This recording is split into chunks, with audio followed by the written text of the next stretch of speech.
the YouTube and all that. All right, we're live there. All right, cool. Now we'll go live.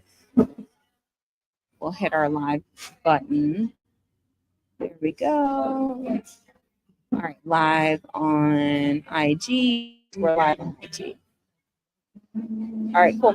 So we should be good. Daphne, if you want to check my work, that would be good. Yeah, cool. Yeah, well, you never know. You just, I have that effect on people. I draw people in. So, yeah, so welcome in, everybody. My name is Dr. Erica Steele. I'm a board certified naturopathic doctor. I hold 7 degrees in my field, all in the natural healthcare space. I like to say that I went to school so you don't have to. I've been in general family practice for over, 15 years.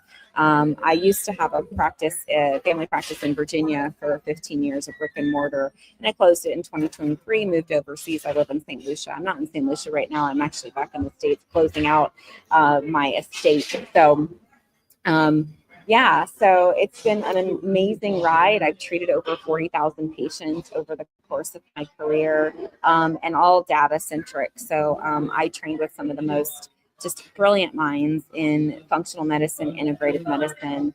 Holistic medicine really came naturally. And for me, it was really a vision to leave private practice, take everything that I've learned and build a school to teach people what I've learned about healing and healing the body. So this is the beginning of awesome. Thank you so much, Daphne. So this is the beginning of that, is me building a school. This is our first, hey, James. This is our first class that we're teaching in Intro to Holistic Medicine. We are in week 12. This is our last week of our self-guided, self-paced, and then we're going to take 3 weeks off. In between classes, I'll be going live probably every day at that point, just to get registrations and signups and promote our little school. Yay. Yes. So super exciting. And so this class, again, is the last of our long journey together that we've been on 3 parts. So we did, again, 12 weeks. So first part was all about, getting the foundations of holistic medicine, subjective and objective data. For this class, we focused on nutrition and nutritional assessment.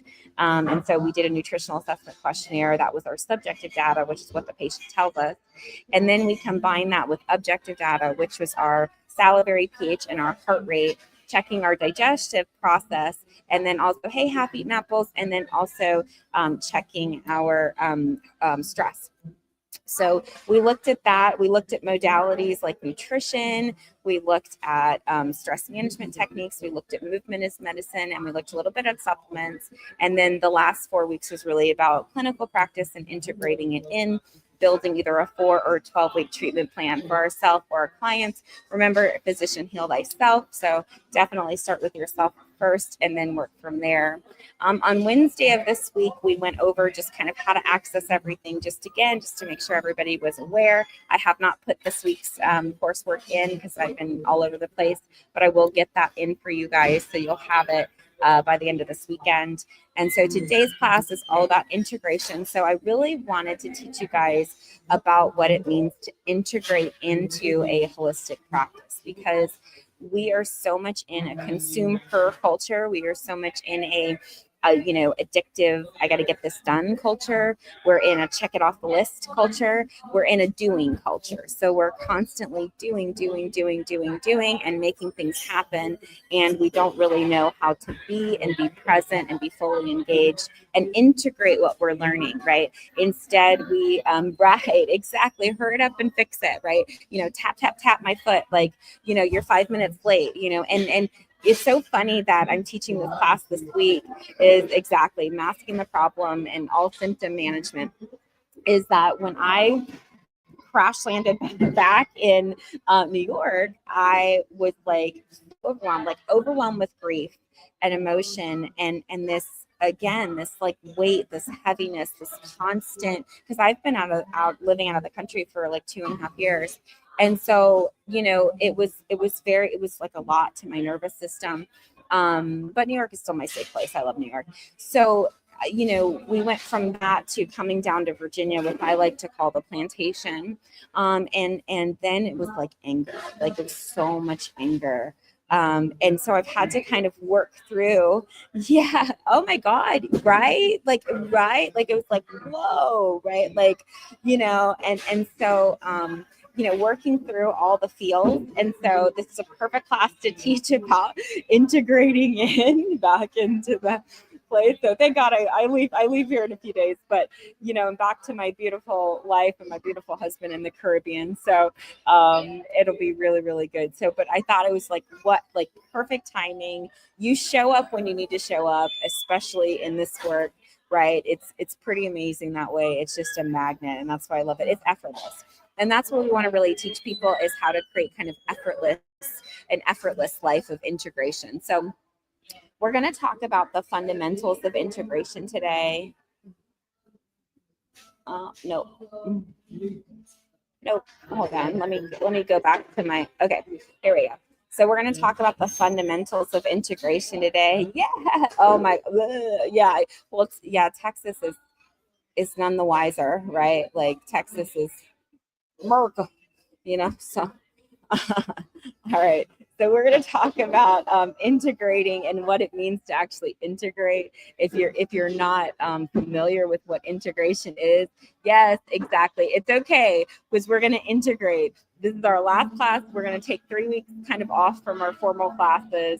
I will, be still going live and help encouraging and supporting and stuff, but we'll get caught up. I'll flush everything out, and it's all good, right? We're right where we need to be. So we'll talk about the fundamentals of integration. I'm going to kind of keep reiterating it. It's going to seem a little annoying, but the reason for that is to integrate. Integration requires repetition, right? We're not going to just get it on one shot, and everybody wants to get it on one shot. Everybody wants to figure it out, fix it, make it happen, and then we set ourselves up for disappointment. We set ourselves up for frustration because we don't quite get it, right? Or get it initially. And there's a reason for that. There's a lot in the way, which we'll talk about the ego. We'll talk about imposter syndrome. We'll talk about breakdowns and what comes up in the process, because there are some healing patterns that happen. So even if you meet this work or greet this work from, oh, I want to learn this professionally, you're still joining yourself, right? And I never had got that when I first came out, and I first became a doctor. It was all about everyone else, because I had been pre-programmed as a child to self-abandon and give to other people. And so I had been already conditioned to be this very, self-sacrificing healer. I wanted to bring back this old school family doctor. I didn't even realize how much people would depend on me, lean on me, need me, consume her, right? Consumer culture. And so I had to, going through COVID and being, I kept my practice open and help people. And, I have a very dynamic practice. So, I did do end of life care. I did, chronic disease care. And, I'm working with integrative medicine. So I'm working with a lot of different specialists, and, and taking a lot of abuses from all different angles, right? And then I was in the media. So, and I was educating, and I was, flying all over the country and teaching people in public health. And so, thank you so much for the follow. And so, with all of that, right, I took a lot, but I had to, COVID really taught me, like, no, physician, back to self, girl, back to self, because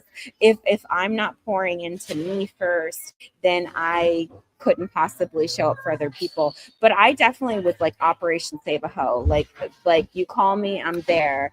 And so, of course, when you get exploded with massive amounts of people, like we did with COVID, you're just one human being, and you realize the crippling impact of that. So we're going to learn a balance. We're going to recognize those patterns. We're going to see ourselves. And so when I started to practice, I also patients would start to show up in areas that I was weak in, areas that I needed my own healing in, and they would mirror that stuff back to me. And it was really, really challenging. So I want to prepare you guys for, hey, Molly, wanted to prepare you guys for, what comes next, right? So if you take this work on the road, you take your show on the road, you're going to learn a lot about yourself in the process. You're going to learn, even through mirrors and through people, right? What else needs to, be healed within yourself, right? Because we truly can only meet people as deep as we're willing to meet ourselves.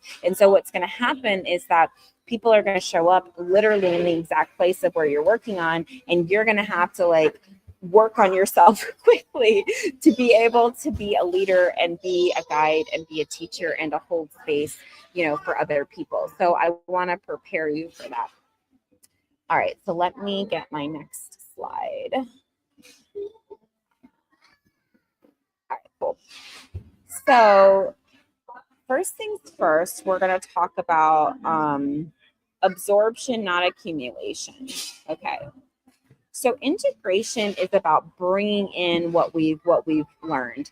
So again, like even if you just showed up, like, you gained something already just from the connection. And so even after you leave this class or leave this call, the things that we talk about are going to kind of circle in your brain, right? And when I would work with patients, one-on-one, and I still work with patients, what happened is the things that I say to them, maybe they wouldn't get right that moment, but then maybe like a day or 2 days or 3 days or whatever, what happened in integration. In clinical hypnotherapy, we actually plan for that. We set that stage and tell patients, well, over the next 3 days, your subconscious mind is going to be kicking out what doesn't serve. And just so you know, you're going to be more, you may have some weird dreams, don't focus on them, that kind of thing. That's a part of integrating in, is the subconscious and the conscious mind are making new connections. And so that also is a part of this integration to change your mind and change your life. And so we also want to focus on,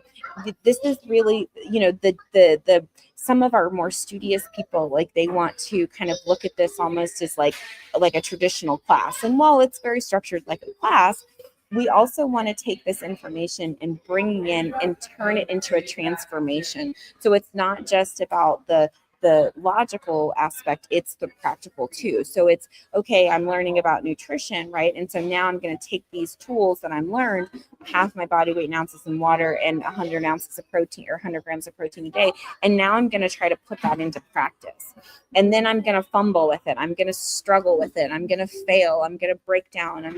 All these things are going to happen to me during this process of transforming. That's where the magic is. That's where the rubber meets the road, is the struggle, because that you're going to gain so much from yourself in that struggle, right? I learned so much about, this practice merely by failing and practicing it in my own life to be able to now teach other people. So that's part of it.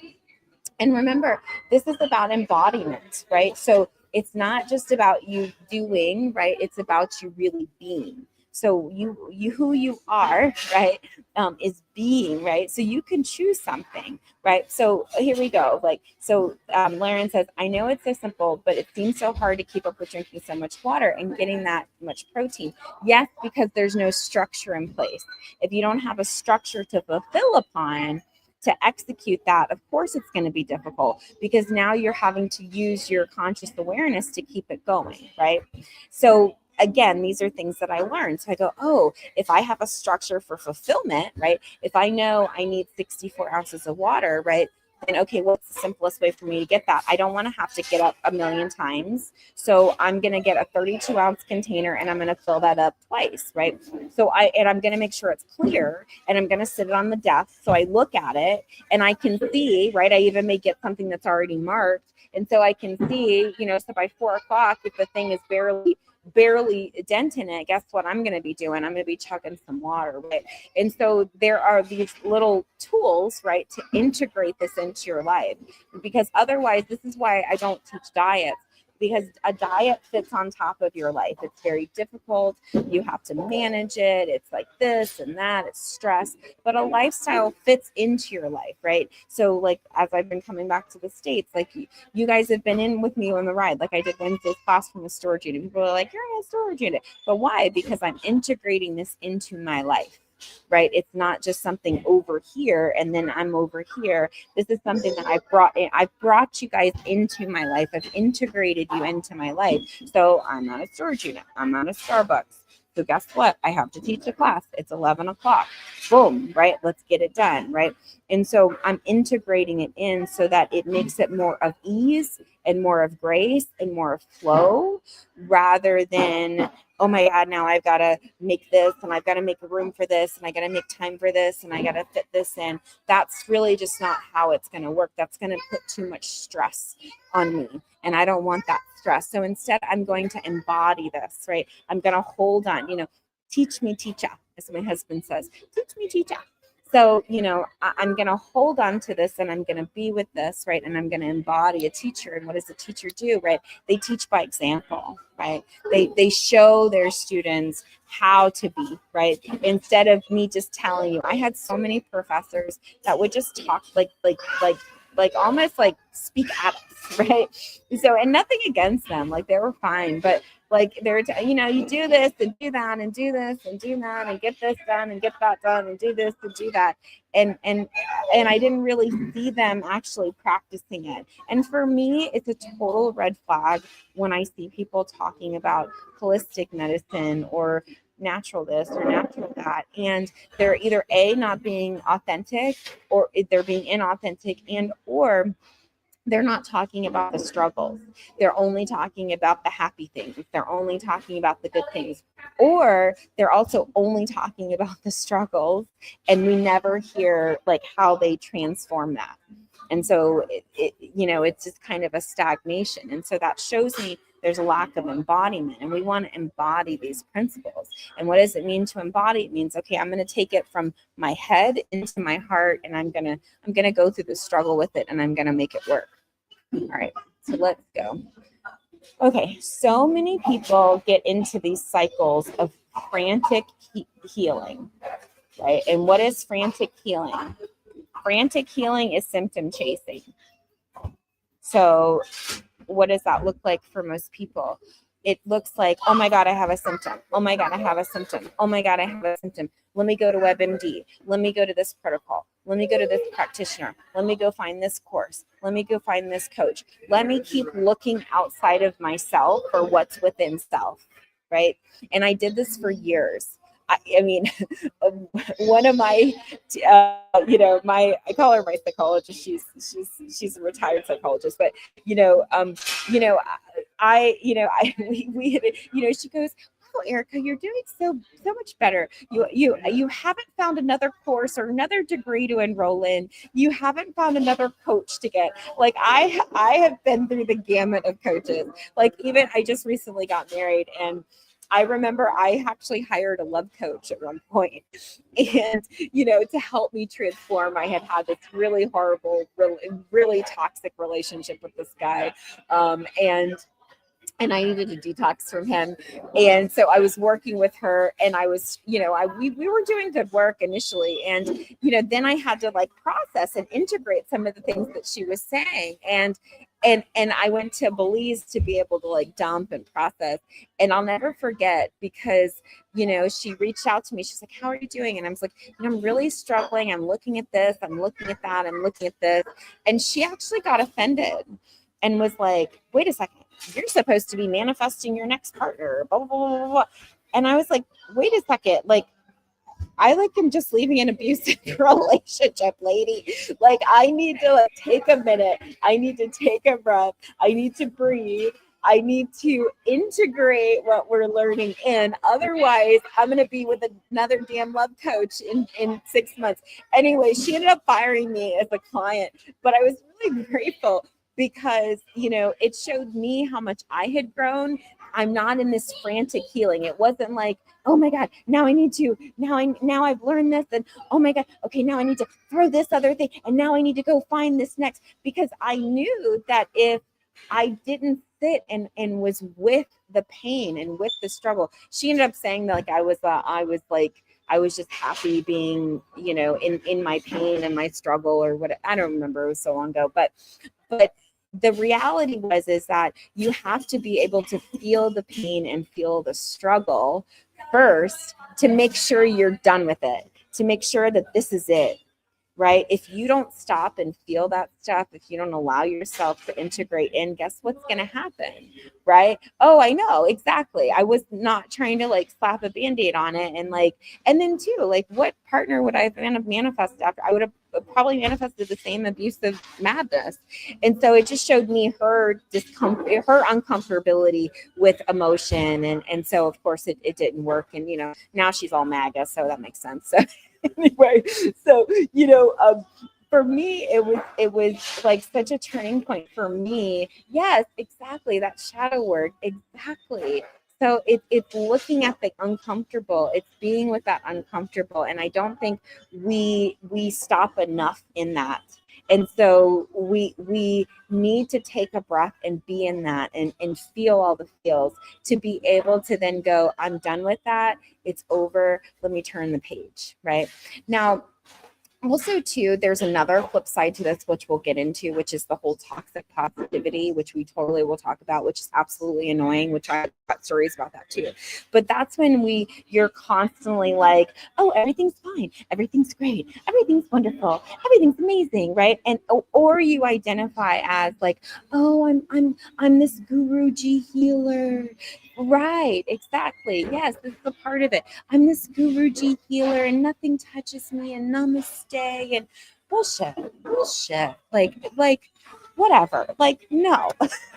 right? Like, no, we're not gonna like, okay, so I am not levitating, right? I used to have another teacher that I used to run with. He was so funny. He'd be like, Erica, we're on planet Earth. We're human beings having a human experience. Feel it. You know, I mean, he was very dramatic like that. That's why I have to like use the face and everything. But he was right. He was like, look, you have to sit with this stuff, right? Part of being a human, part of the joy, the gratitude, the amazement of being a human is feeling all the good and the bad, right? It's being able to fully experience and fully immerse ourselves in all of it, in all the texture of it, in all the, the highs, the lows, the this, the that's, right? And really being able to experience that. So if you are constantly in this state of happy, the world is a beautiful place, I mean, not that I don't love that for you, but it's just not realistic. I'm getting some chapstick because my I know my husband's gonna be like, Erica, your lips look dry. Erica. So hopefully I can find it. I don't know I'll have to dig it out somewhere. Here it is. Perfecto. Okay. So there's a lot of people who over-identify, they're like, they want to embody this. Right? So I remember, absolutely, we'll talk about it in a minute. So, okay, so there's this weirdo guy who was very into healing or whatever. And so I started deconstructing from racism and deconstructing from all that. And he was like, he would be one of these people who'd be like, oh, it's just your mindset. No. No, racism is real. The structure of it is still alive. It has not ended. And me as a Black woman am experiencing it. And here's my experience of it.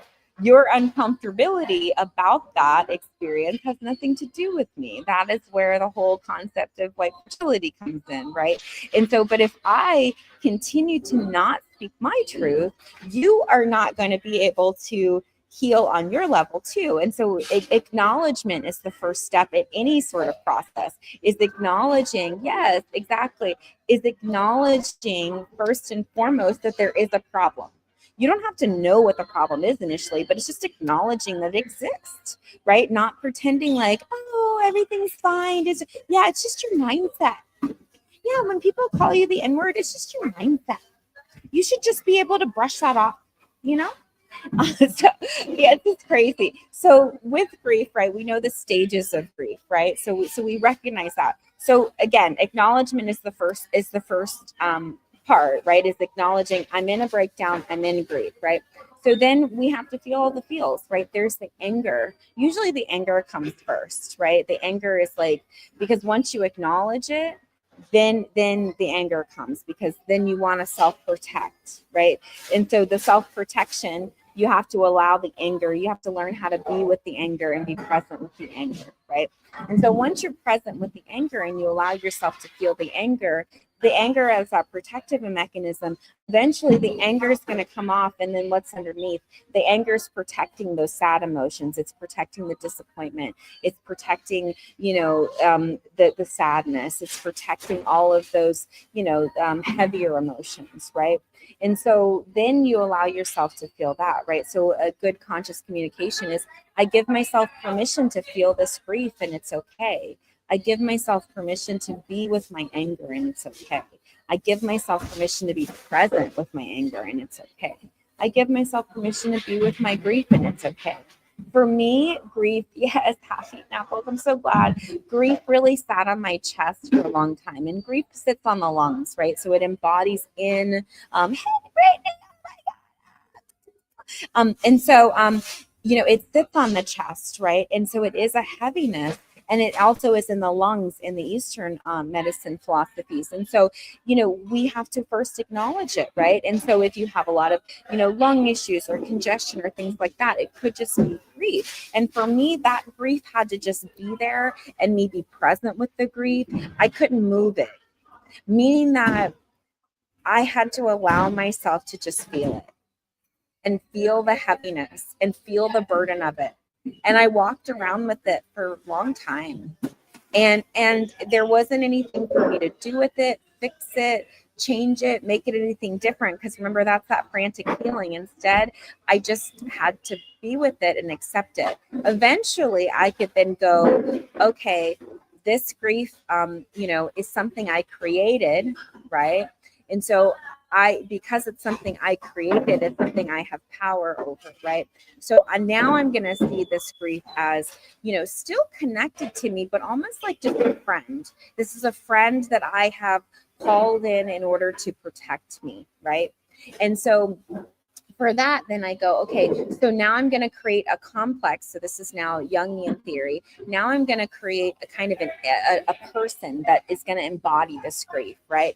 And so now I'm going to see this grief as an individual that I've brought in, that I've called in to be able to assist me. So now I'm going to be able to detach from the grief a little bit. I'm still honoring the grief by keeping it there as a person of protection. And so now I'm going to see this individual as a grief, right? And so however I want to create that, I can draw him or her, I can paint him or her, I can visualize him and her, but I see grief as a person outside of myself. And so then from there, I can honor this individual. I can honor the grief for being that protector, for being that provider for me. Sometimes we don't have any other supports or any other people to, come to us. And so sometimes the grief is the protection that we have. And so now I'm going to honor this, grief for who they are to me, for what they've done for me, for how they've assisted me,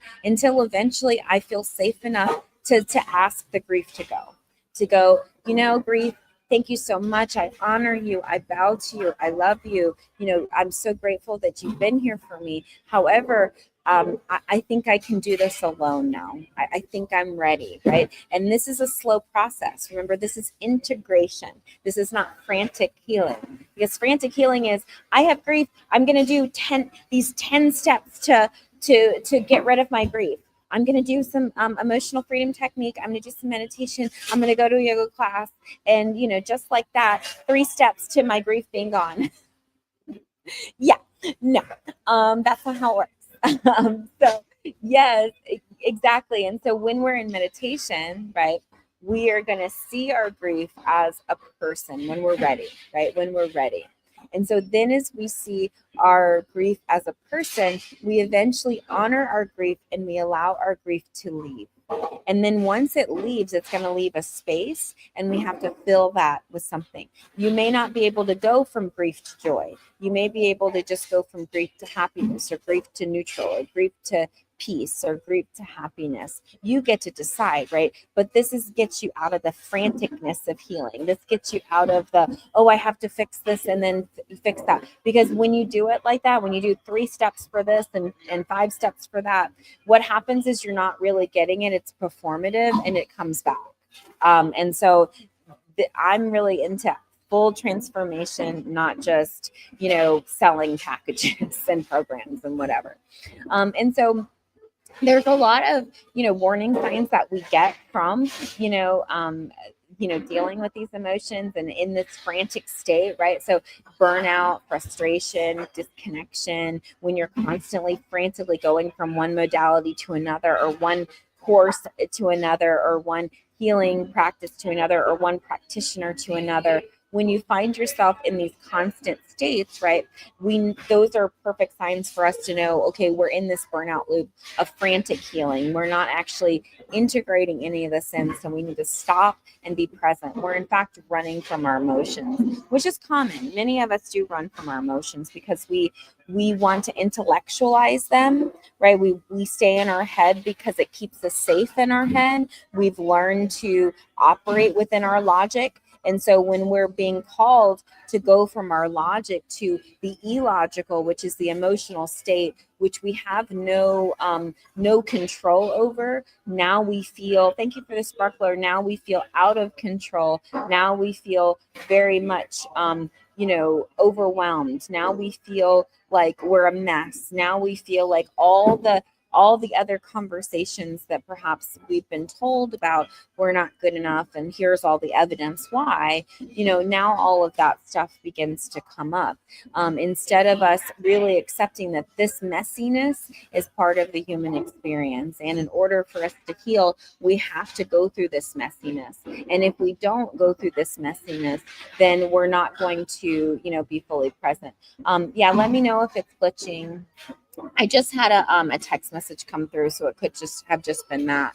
And so we can identify if we're trying to run from our emotions when we're constantly looking for the next thing, or we're in fight or flight mode, we're in avoidance mode, we're in procrastination mode, we're in self-abandonment mode. Those are all signs also too of frantically healing, because we're running from our emotional state. Because remember, our thoughts create our emotions, and then our emotions create our actions, and then our actions create our habits, behaviors, and then eventually our lifestyles.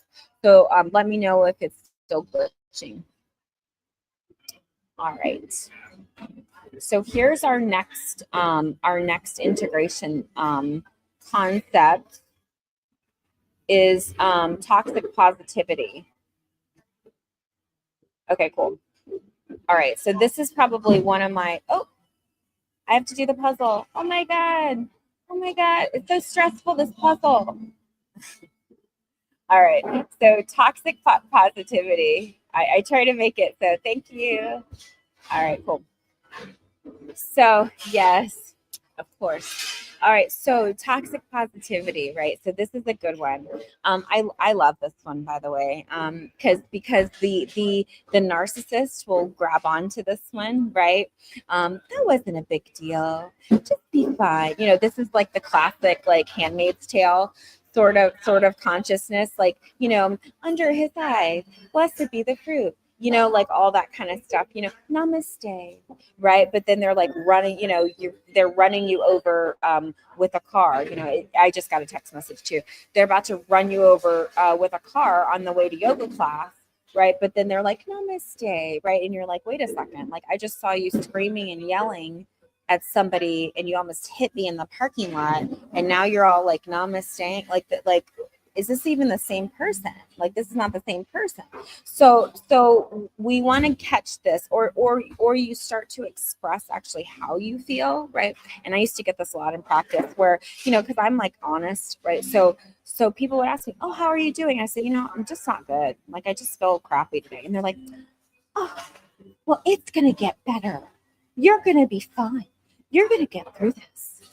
No, I don't want to hear that right now. It's shitty, and I just want it to be shitty, and I'm good with it being shitty. Just deal with it. Or they want to fix, oh, is there something I can do? No. There's no. Like, why are you more uncomfortable with me being emotional than me actually being with my emotion? And not even that I am actually have conditioned myself by default to not need validation, sadly enough. Like if breadcrumbs is a meal over here, right? And so if there's something less, that maybe there's like microscopic dust, that's what I have conditioned myself to accept at this point.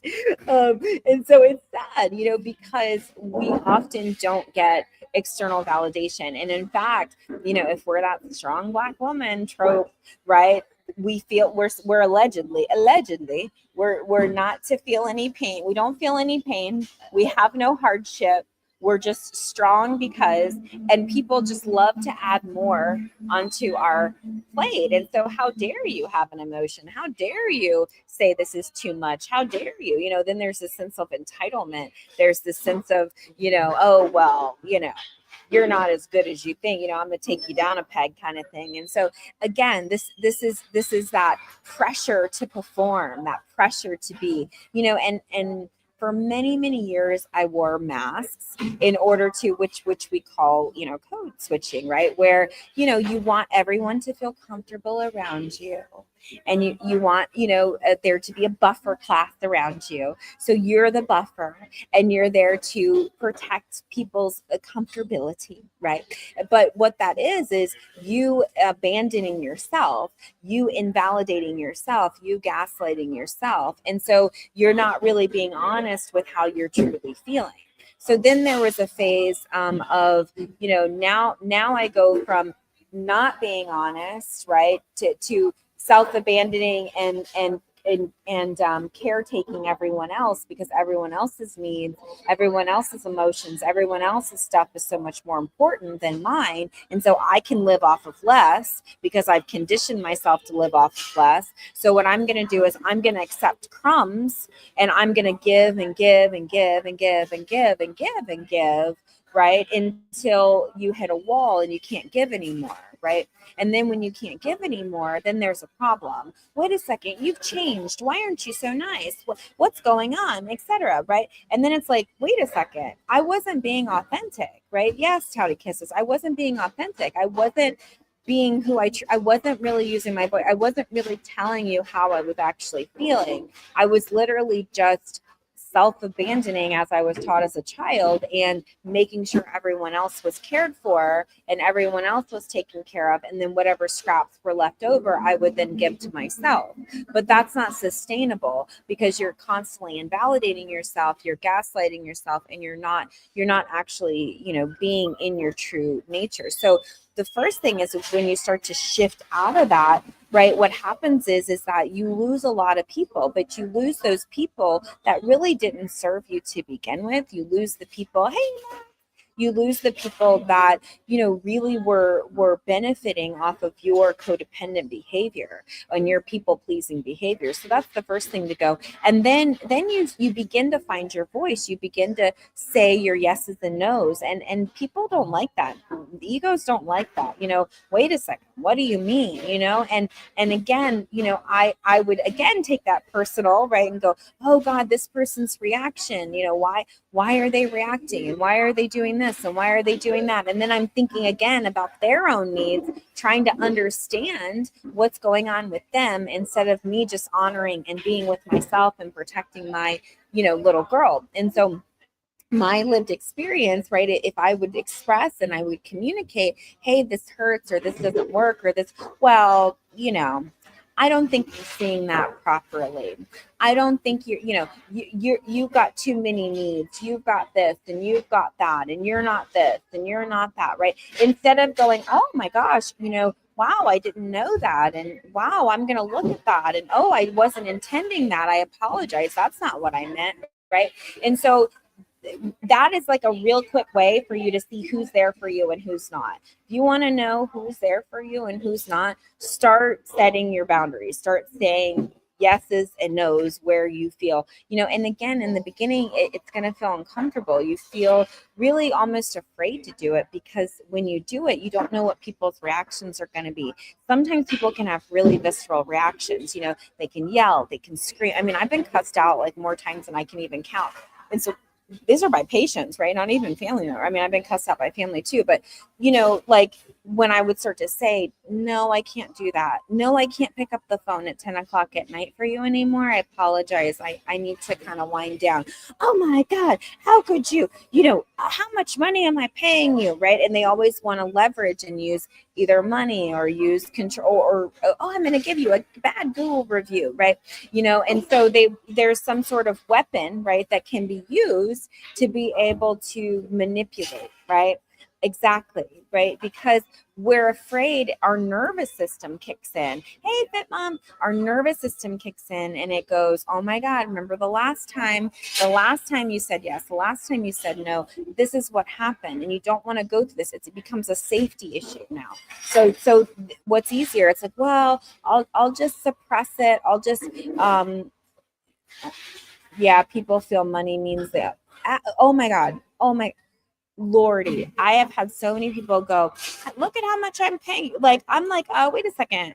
I didn't know I was an indentured servant. Like, I didn't, like, what doctor do you know is picking up the phone at 10 o'clock at night at home to really just reassure you, right? It was so much like, let me tell you, the motherless behavior that I have experienced over, I just want to say this on the record. I'm nobody's mammy.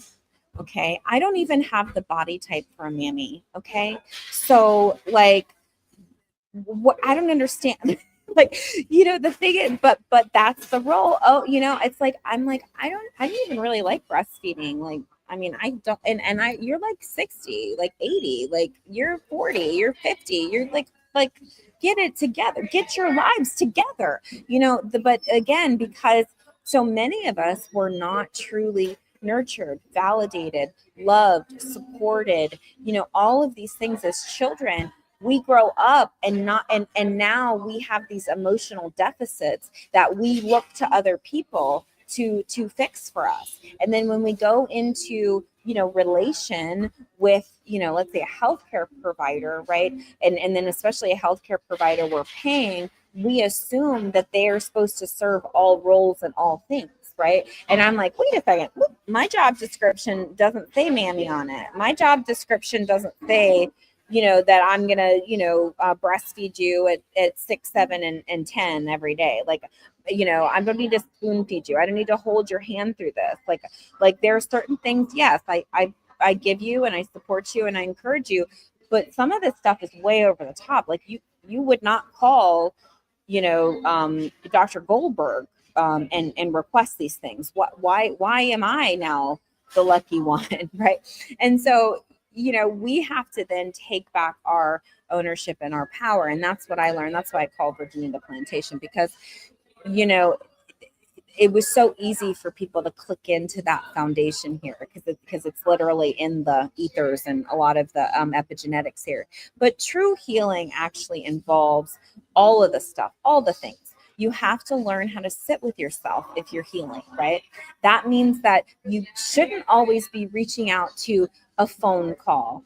Oh, I need to go vent to somebody. Oh, I need to go and get another course. Oh, I need to go watch this. Oh, I need to go do this or do that, or, whatever. Sometimes you just need to actually be present and feel the grief, feel the rage, feel the fear, feel the shock, feel all the things. And the ego is not going to like it. The ego is not going to want you to slow down and stop and be fully present. Instead, the ego is going to want you to keep running here and running there and asking this person, asking that person, and pulling on this person and pulling on this thing and taking this. And it wants to keep you distracted, and it wants to keep you, in this perpetual state of insanity. Right. Okay, so the problem with chronic learning. Okay, so notice we're taking a 3-week break. Why would we take a 3-week break? Why wouldn't we just jump into the next thing and another one, right? Because again, we don't give ourselves time to digest our food. Instead, we're just eating. We're gluttonous, right? We want more. Again, consume her culture, right?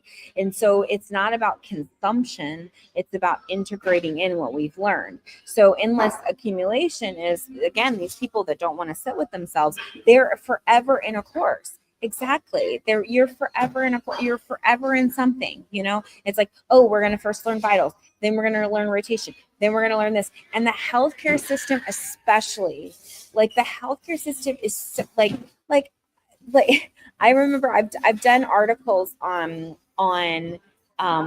Psychology Day on bullying in the healthcare system and how that's accepted behavior. Like the culture is surrounded around bullying, and it's just an acceptable thing. Your attendings are going to bully your residents, and that's just a part of it. And you just it's supposed to toughen you up, right? And look at that in the learning environment, look at that in the military environment. Just build you down to break you back up, or break you down to build you back up, right? And it's this sick idea of, I have to destroy you and then reshape you and model you into who I want, instead of me taking in who you are, seeing your gifts, seeing your abilities, and seeing what you have to contribute, and then adding to that, right? And so we don't want to see, exactly, we don't want to see the uniqueness, right? We want to just make little carbon copy, little Rockefellers. We want little assembly line workers. That's what we want. We want everybody to be whitewashed, look the same, do the same, be the same, da da da. But that isn't actually reality, and that's not, again, everything that we know, we've already been installed with, as healers, as teachers, as gurus, as whoever you identify yourself to be, coming into this space and time, everything you need is actually inside. And you have to unlock it. And how do you do that? You unlock it by doing the work, right? By unpacking, by getting more connected mentally, by getting more connected emotionally, by getting more connected spiritually, by being drawn to teachers and working with teachers. All of the schools, all of the teachers that I was drawn to and I worked with, I guarantee you there was no coincidence in what drew me to those people and what I learned from those people. And they all helped me, right? So understand too that when we get too much into the psyche, it's information overload, and then we get disconnected, right? We get disconnected because intuition is closer to our emotional state than our logical state, right? So there's a logical side of it, there's the thought process of it, and then there's the emotional side of it, right? And then as we process through the emotional aspects of it, it's going to open up our intuition, it's going to open up our higher self, it's going to open up more of our connection. And so even with holistic medicine, I saw the structure of holistic medicine. I didn't learn it. I was doing the work, in terms of learning some structures. I was feeling all the feelings, right? Of the grief and the sadness and the not trusting self and all the imposter syndrome and all the things, right? And then on the other side of it, I was having all these amazing breakthroughs. And through these breakthroughs, I was being able to see and be shown, what was really for me to bring out into the world. Each one of us has a calling. Each one of us has a gift. Each one of us has an ability, that we must tap into in order to bring out a new ideas. See, a lot of times people think that God's work is done here on the planet, and it's not. He has already installed each and every one of us with what we are here to bring into our mission, our purpose. And it's up to us to unlock that mission, unlock that purpose, because I have a key, and then you have a key, and then you have a key, and then everybody has a piece of this massive puzzle. We don't all have everything. We have a piece of it, and we all have a place in the revolution. It's just determining where your seat is and where your place is in the revolution. I'm not a foot soldier, right? You're not going to catch me on a front line, right? You don't want me on a front line. I'm going to be bawling. I'm going to be crying. I'm going to be nursing people, helping people. That's just me, right? I'm much better, away. That way I can be logical. I can be strategic, right? But I can also, see the big picture and see the forward movement, right? So I know my place in the revolution. So when stuff started to go left, that's why I was like, yeah, I'm just gonna find a place to go that's not here, because I can see where this is going, and this is not really my vibe, right? And so again, being connected to our intuition and knowing that. So when you're fragmented with your learning, thank you, Ashley, what tends to happen is, you become overwhelmed, with information. Now it's information overload. You've got too much information, but you're not actually bringing that information in. It's all more logic, logic, logic. Well, the logic doesn't really work. The logic doesn't really help. And so this is where we have to begin to sit with ourselves and really get comfortable with the process. Hold on one second. With the process of not knowing, right? Of just being. And I often say this with my first, with patients when they first start, is like, you've got to get comfortable with the fact you're not going to understand a lot of what I'm telling you in the beginning. And that's okay. And you're going to sit with it and you're going to process it and you're going to be with it. And then eventually it's going to start to catch on. Eventually it's going to start to take hold. And so we also don't want to create dependency with our patients, with our the people that we're working with, even with our students, right? Because we're building autonomous people. Transference is real. So we can have an energy transfer where I'm that classic mom, boy, if people got mommy issues, it's like a moth to a flame. They find me and want to work out their mommies. And so here's the thing. Not your mama. So, I'm going to disconnect from that. I'm not going to get into it's either, they want me to be their mama or they want me to be their side hoe or something. And I'm like, wait a second. I'm neither one of those. Okay, so I'm your doctor, so let's get it focused, right? And so let's look at what's actually coming up for you. Are you using, maybe sexual energy to be able to prevent you from healing? Like, is that your motivation and go-to? Or are you, angry and you have unprocessed wounds from your mother that you need to heal out, right? What is the root of this, right? Because it has nothing to do with me, but if you start to sit with yourself, right, looking at me just as a mirror, and you start to sit with yourself, you process those things, and then ultimately you can have a breakthrough, right? But it takes time for people to discover that. And so again, when you're in that chronic state of healing, or when you're in that frantic state of healing, and you're constantly, taking this course, doing this, working with this person, that person, you really don't get the magnitude of it, because again, you're really more in your logical space. You're not necessarily connecting. So a lot of times how you do this program is how you do your life, right? So if it was kind of frantic, if it was kind of disjointed, it's fine. But these are things that need to correct itself. I did advanced leadership training, and boy, the first day they sit you down with this big old notebook and they say, okay, your life will not fit into this program. And here's all the stipulations. And so you're happy to leave, and not sign it. But if you sign it, you are giving your word that this is what you're going to accomplish. Now, me, how I do my life is jump in and figure it out later, right? So I jumped in, right? I signed it over. And boy, oh boy, they were right. My life did not fit in the program. My life blew up. Everything in it blew up at all at the same time, right? And it wasn't the program's fault. It was me being ready to actually do the work and me being able to heal.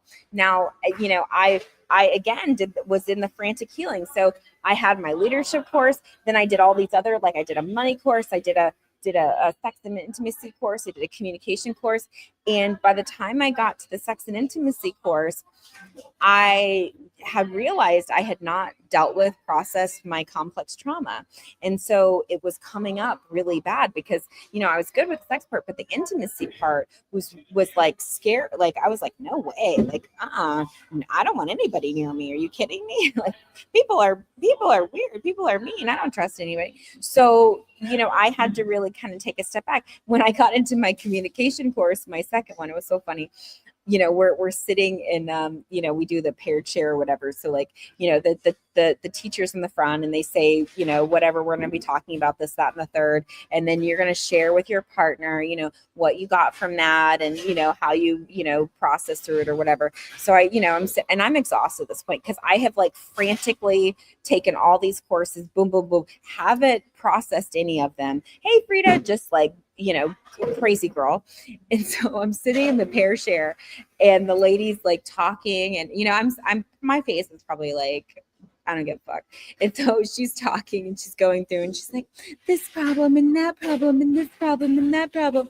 And then she looks at me and, it's time to switch and share. And she's like, okay, so what do you need to work on? And I look at her and I'm like, nothing. I'm good. I'm done. And I literally stood up and I left. I left the course. And they were calling me frantically. Are you okay? What's wrong? Are you going to come back? What's happening? And even still this day, I never finished the course.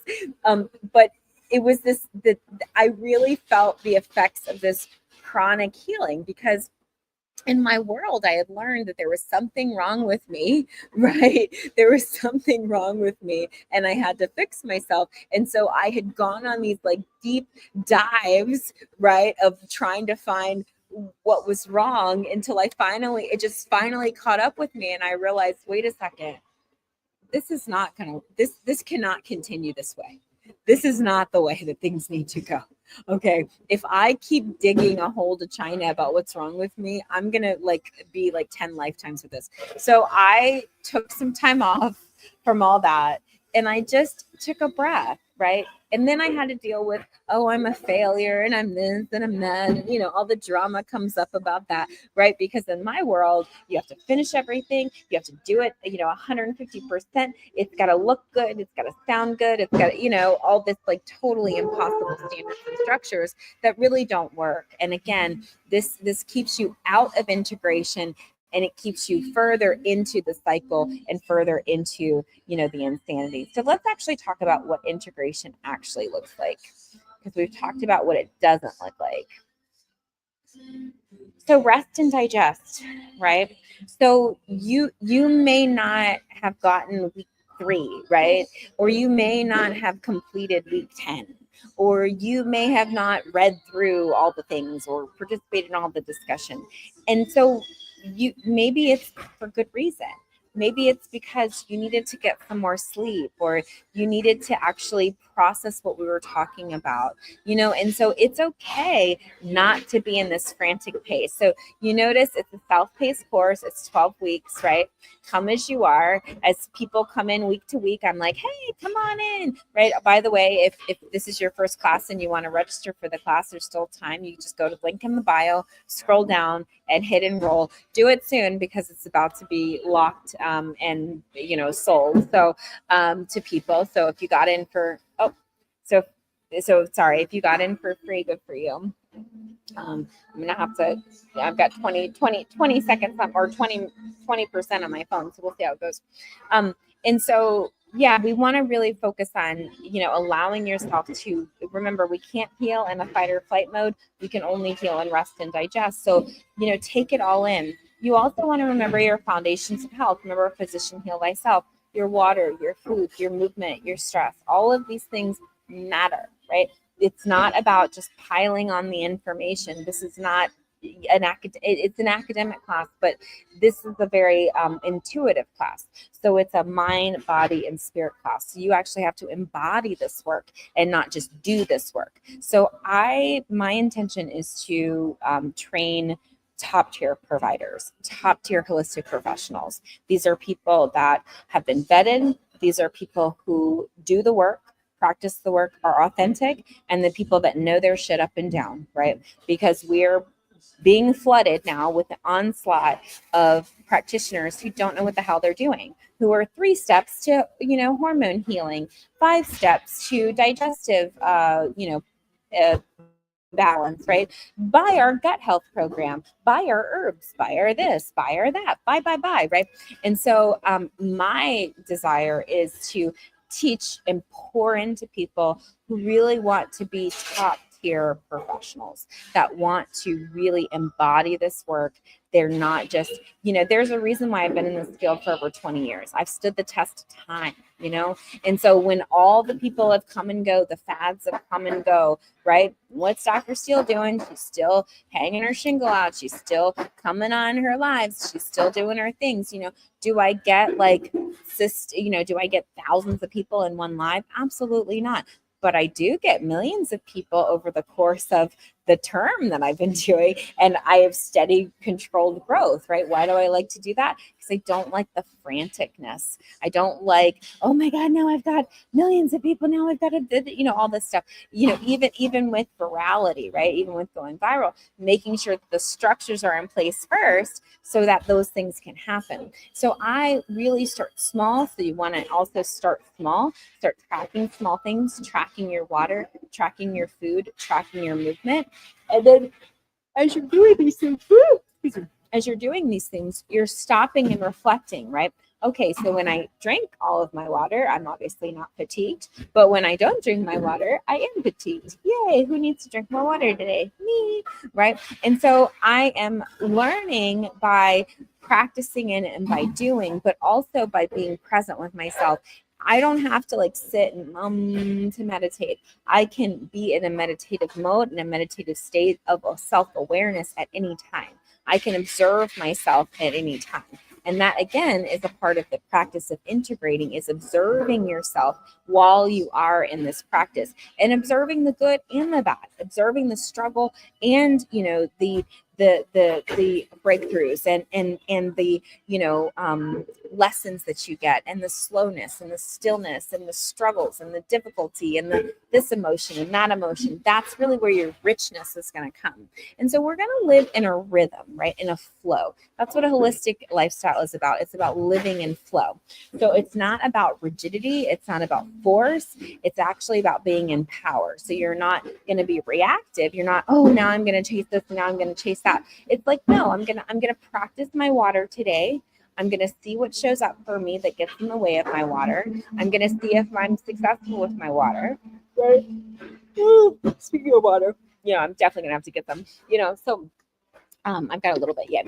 I'm going to see if I'm successful with it. I'm going to see if I can adhere to it, right? But I'm also going to be present to what's in the way, right? Is it an access issue? Is it a timing issue? Is it oops, I left the house issue? Like, what is showing up for me? Because that actually is what the lifestyle is about. It's about what is actually being in flow and being in rhythm, not me doing a task that I may or may not accomplish. We see this especially with diet. So it's not about teaching a patient a diet. It's about teaching patients nutrition. Why? So they can go anywhere and eat. Right? They can go out with their girlfriends. They can go to, the mall. They can go to a cruise. They can go anywhere and be able to access this, because this is how they live their life. This is not a, how it is on the outside. It's how they're living their life truly embodied every single day. And so integration is really when learning becomes more embodied, when you actually are living this truth and not just lip service. It's not just about telling people, 3 steps to this, 5 steps to that, et cetera, et cetera, et cetera.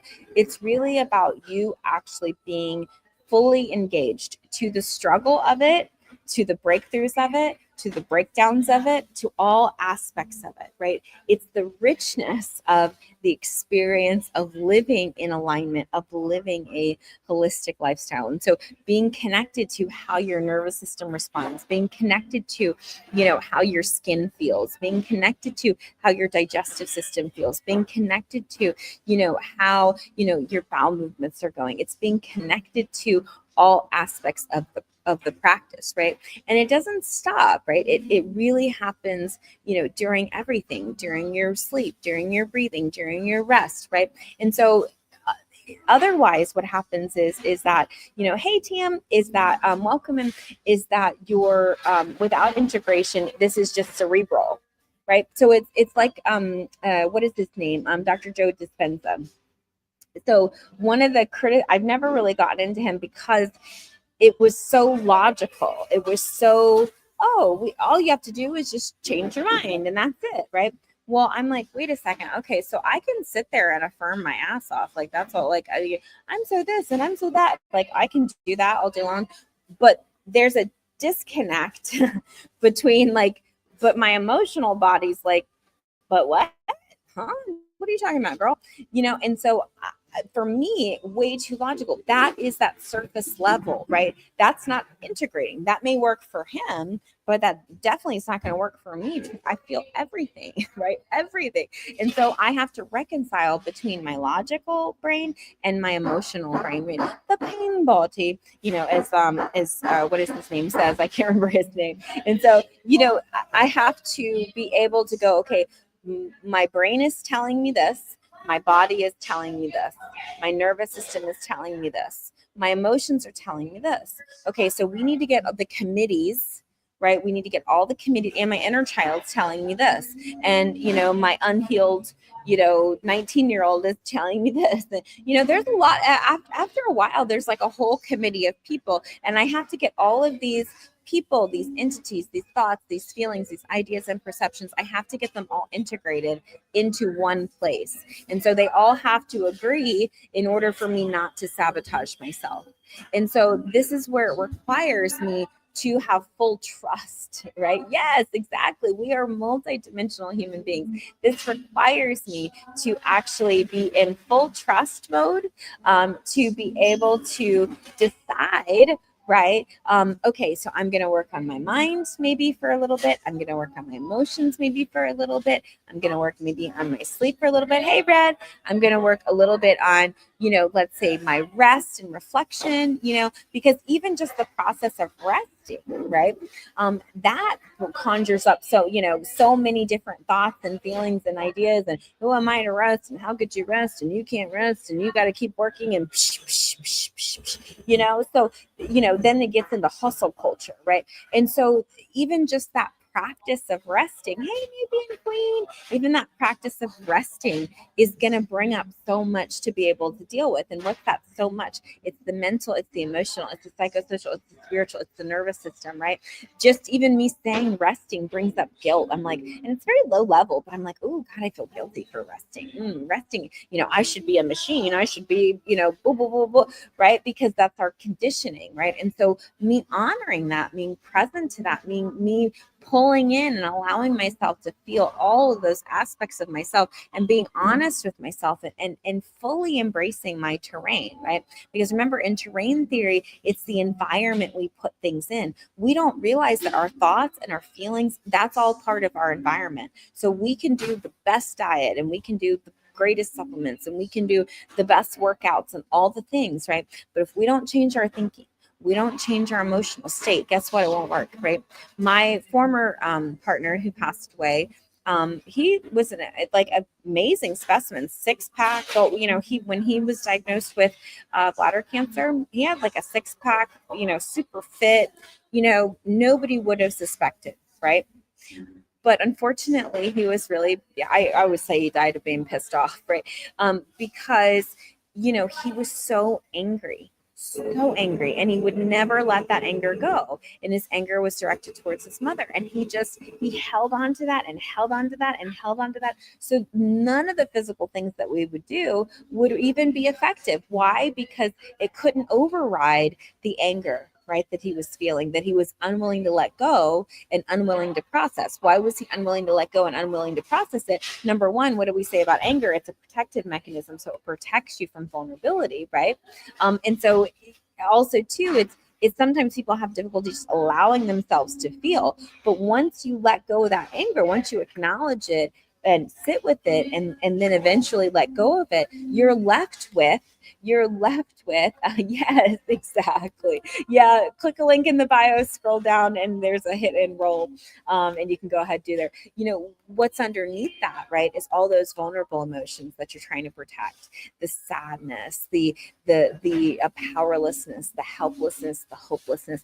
All of those other emotions are all underneath, right? That anger, right? That anger makes you feel powerful, right? It's like that little bit of power. When I was like, raging out on my Facebook, people would say stuff, and I'm like, like, an intellectual read. right? And so, that gave me a false sense of power, right? But really, what was it doing? It was covering up insecurity. It was covering up imposter syndrome. It was covering up, all of these other, really fragile emotions of not being heard and not being seen and not being beautiful and not being all of these things, right? Because the voices in my head were telling me all the other things. It didn't matter what reality said, right? It was what I was affirming, what my core values were, what my self concept was, what my self identity was, what my self worth said. It was all of the voices in my head that were telling me, that were managing my emotions, that were then creating these protective barriers around myself. And so, really, we want to get into the integration process. So, our next uh, aspect is to really just take a moment, right? So we're working through, we're probably about 90 minutes in the class, or an hour or so in the class, right? So we're just going to process what we've talked about so far, right? So we're going to take a deep breath. Another breath.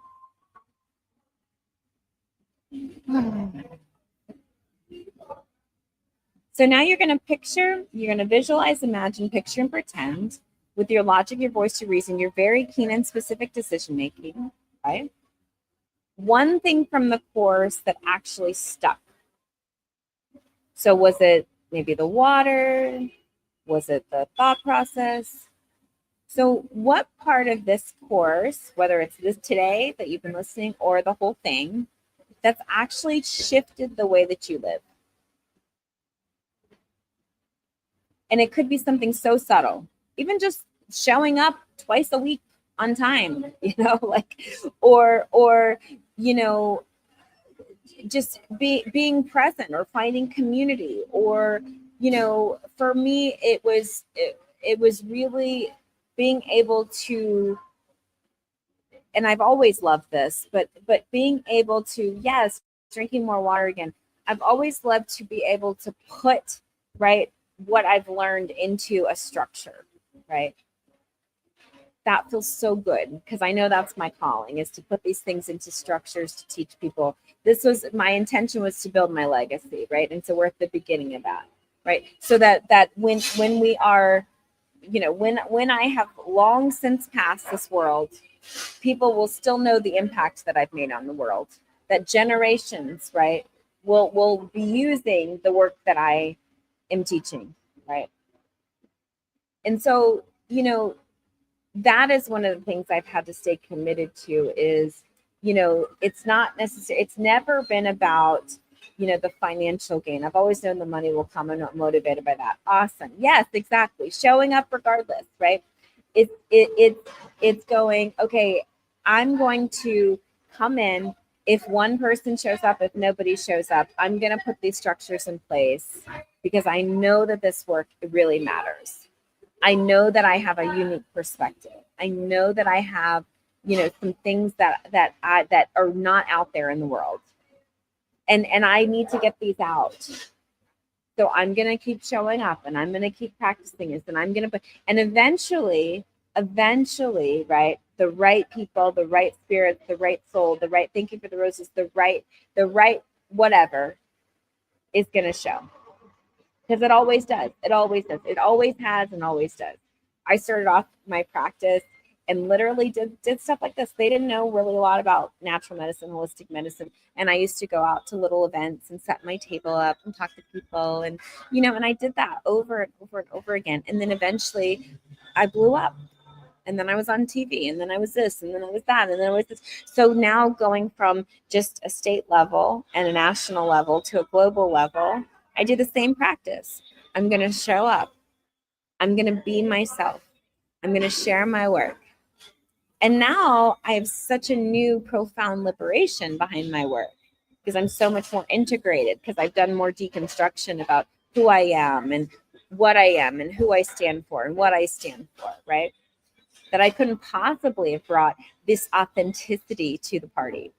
And that's one of my core values, is authenticity and innovation. That's another one too. So I'm glad to hear. Keep thinking about, what you're actually are integrating in. Remember, we talked about that frantic healing. So we're going to go into kind of some reiteration. Remember that frantic healing, we'll kind of bounce through some of these slides. That frantic healing is fear, right? We can't heal from a space of fear. So if you're healing from, symptoms or diagnosis, or, oh my God, I don't want to be behind, or I don't want to get sick, or I don't want to, I would always say when people come in, you cannot heal from a state of fear. You cannot.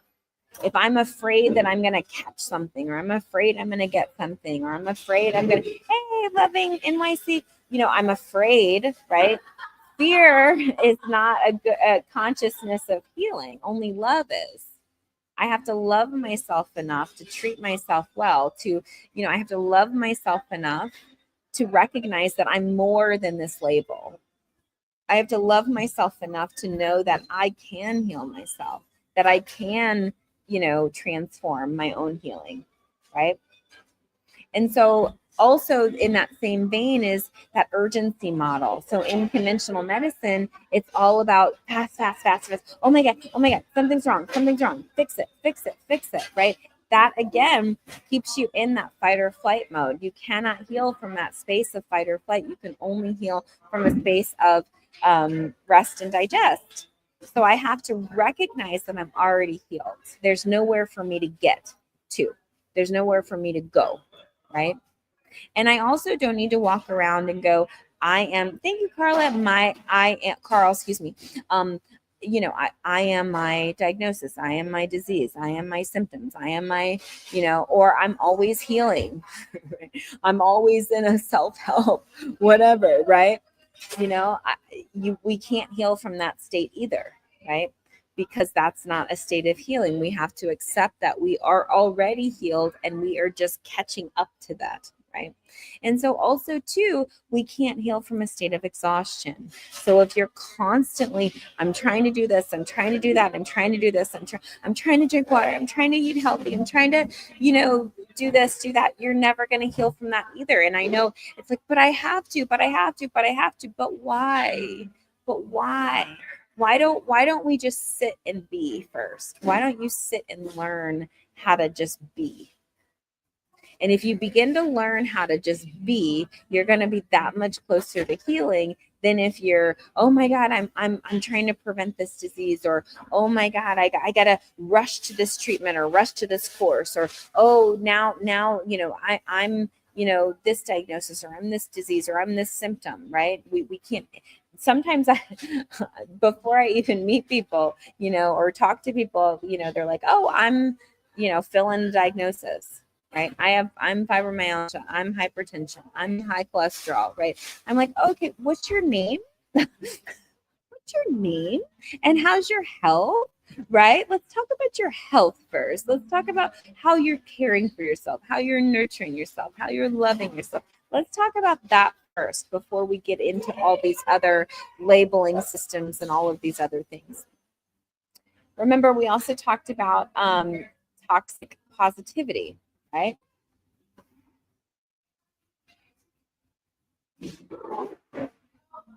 So toxic positivity is avoiding any of the low vibration, right? You want to override any of your valid emotions. You don't want to feel any of the yucky ones. You just everything pretty, pretty, pretty, right? You want to avoid the discomfort. So again, hey, Alicia. So like, for instance, people are like, you're so low vibration. I just can't be around low vibration people. I can only be around high vibrational people. Bitch, please. Like we all have low and high vibes. Like every single one of us, we're up and down, we're up and down, we're up and down, right? Like, come on. Some days I'm like Guruji, I'm like levitating.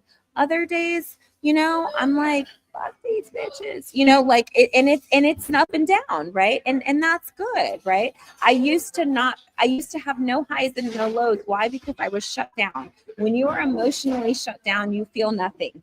You are literally just neutral and existing, right? It's not healthy to just be neutral existing. Well, what do they say? Just Amo and George Clooney were like, we don't argue, we don't fight. Okay, that's weird. That's weird. Y'all never fight and never. And it's also weird you don't live in the same house. Like, let's just call that out. Like, you don't live in the same house. You don't argue and fight. Are you really married? Like, really? Right? Because this neutrality, this again, this toxic positivity, that means that people aren't being real. They're not being authentic. They're not getting messy, right? I remember, yes. Oh my God, so funny. In the first year that my husband and I dated, I used to hate this. Oh my God. We would get into an argument. And I have pictures of this. I figured out, like, I'm gonna figure out a creative way to exhibit this. So we would get into an argument and a fight, and then he would like hug me or something or kiss me and then take a picture. And these pictures are hilarious because my face, there are times where I'm like you could just tell I'm like, fuck the entire world. I'm like super angry. Or there's some where I'm like like put my hand in front of my face. Or there's some that I'm like, oh my God, like I can kill this guy. Right. But it's so funny looking back at my phone and seeing all these, and he's like got the phone up here, I got the phone up here, like we'll be in bed, he's like hugging me, holding on to me, right? Again, right? It's we're embracing all the emotions, all the things, right? All the ups and the downs and the lefts and the rights, right? The anger, the sadness, the confusion, right? These are not problems, these are portals, right? We cannot transform into this higher state of consciousness if we don't allow ourselves to feel. If we shut down our emotional state, right, and we don't feel, we're not going to be able to transform into those higher states of being. The gateway from our mind to our spiritual being is our emotional state, is us being able to process. So when we're this toxic positivity, namaste, right? It disconnects you from the truth and it reinforces shame. I'm ashamed to feel, to get messy. I'm ashamed to put my messy cap on, right? And so we want to be able to hold these states. Now, of course, that we don't want to sit in this and be in this forever, but many of us as children were not given permission to actually feel. And so just that process of allowing ourselves to be in uncomfortability is just healing in and of itself. So it's not about whitewashing our pain or lightwashing it. It's about sitting with it, and it's about being with it and being present, acknowledging it, validating, experiencing it. It's because then when you get to the other side of it, you're going to be so much more powerful and so much more aware. All right. Our next slide. So remember we talked about our chronic learning, so healing as a hustle. Okay. So when we look at this healing as a hustle, okay, this is where learning is an addiction. It's a sense of control. So, okay, I'm going to sign up for this, and I'm going to sign up for that, and I'm going to sign up for this, and I'm going to sign up for that. But you're not actually processing from any of the things you've signed up for. It's the same thing. Like, imagine like when you're, what do you call it? Like, when you're serial dating, like when you never, you never give yourself a break in between the people you're dating. You're just like, constantly in relationships. You don't get to process from one relationship to another because you're already on to the next one, right? And so this is not, again, it gives you a sense of power, it gives you a sense of false control, but it leads to burnout because you're not actually integrating any of it, right? Then we look at healing hoarding, right? And so healing hoarding is when I've got this book and I've got this supplement and I've got this ritual and I've got this certification, but I'm not actually, like, I'm still doing the same shit I was doing yesterday, right? Hello, Queen. I'm still doing that. And I've seen this a lot in like the functional medicine community. So they'll be talking about, in one aspect, they'll be like, oh, I'm this great practitioner and I can help the next 10 practitioners, transform their businesses and blah, blah, blah, blah. And then on the next post, it's like, oh, I'm sick and I've been sick for the last 10 days. I'm like, wait a second. Where's the disconnect here? Like, if you can do all these things, then why are you not doing these things, right? Why am I seeing this side but not that side, right? So again, this is people that are inauthentic. This is people that aren't not actually integrating the work. They're just learning it to be able to sell it, right? And that's why healing is a hustle. And so we have to be mindful of people that use healing as a hustle, as a money maker, because if you're not truly embodying this work and truly integrating this work, you're not actually really learning it. Therefore, you're dangerous. You're not actually being able to teach it effectively. A lot of that comes from nervous system dysregulations. And so what do I mean about nervous system dysregulations? So when we're in this constant state of fight or flight, when we can't really sit with what we're experiencing, when we're dealing with our uncomfortability, when we are in fight, flight, freeze, fawn mode, we're procrastinating, we're self-abandoning, we're just overwhelmed with everything. All of those are embodiments of, again, healing as a hustle or nervous system dysregulation. You cannot heal from this state. We can only heal from rest and digest. And so if you find yourself in like, oh, I'm getting this book or that book or this ritual, that supplement, or now I've got to, do this class and do that class and do this class, right? You may be doing it out of a state of fear and out of that fight or flight state and not from a state of more embodied feeling. So definitely be mindful of that. Also, too, there is a practice of this where you go through challenges with trusting yourself because you're learning new information, right? And then you're trying to integrate into the old information. So there's like a moment, there's like times of real uncomfortability with that because you're like, am I sure? Am I supposed to be doing this? Am I supposed to be doing that? That's how you know you're definitely on the path, because the way that you, I always like tell people, the way that you got here is not how you're going to get out. Meaning that your same behaviors, your same lifestyle that got you to the place that you're in with your health is surefire not going to help you to heal, right? So there is going to be this kind of point where you are going to have to face your own trust issues of self, because this is going to feel different. It's going to look different. It's going to be different. And so you're not going to have that sense of control to kind of help you in the process. So being able to trust yourself, right? Don't trust me. Like, please don't trust anybody, really. Don't trust the process either. Trust yourself, because if you trust yourself, you'll always be guided in the proper state, in the proper place. Okay. So again, we want to work on that nervous system regulation. So instead of fight or flight, we want to be in a rest and digest mode, and that's all a part of integration. What is rest and digest? It's getting proper rest, right? It's digesting our food well. It's doing all our foundations of health, right? So it's our sleep, it's our food, it's our water, right? And then we want to create systems, right? So we want to get out of this panicked healing, right? So that's where we track. Oh, I'm at 10% on my phone. So that's where we want to track, right? What it is that we need to do on a daily basis. Why do we track, right? To help us. Hopefully that didn't go in there. Okay, yeah, so we can track so that we actually, that's why we do subjective and objective, so that we have something outside of ourselves, something outside of me, to be able to track our progress, to be able to track our success, and that way we can create sustainability, because just a little bit every single day. So my work today is going to be a little bit better than the work that I'm going to do tomorrow, the work I'm going to do the next day, and the next day, and so on and so forth. And so how? Let me see if I have my charger. Hold on.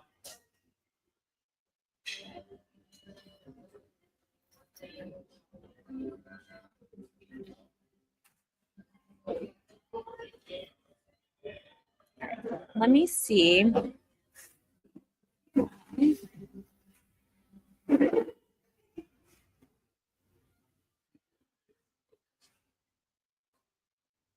I'm getting warmer.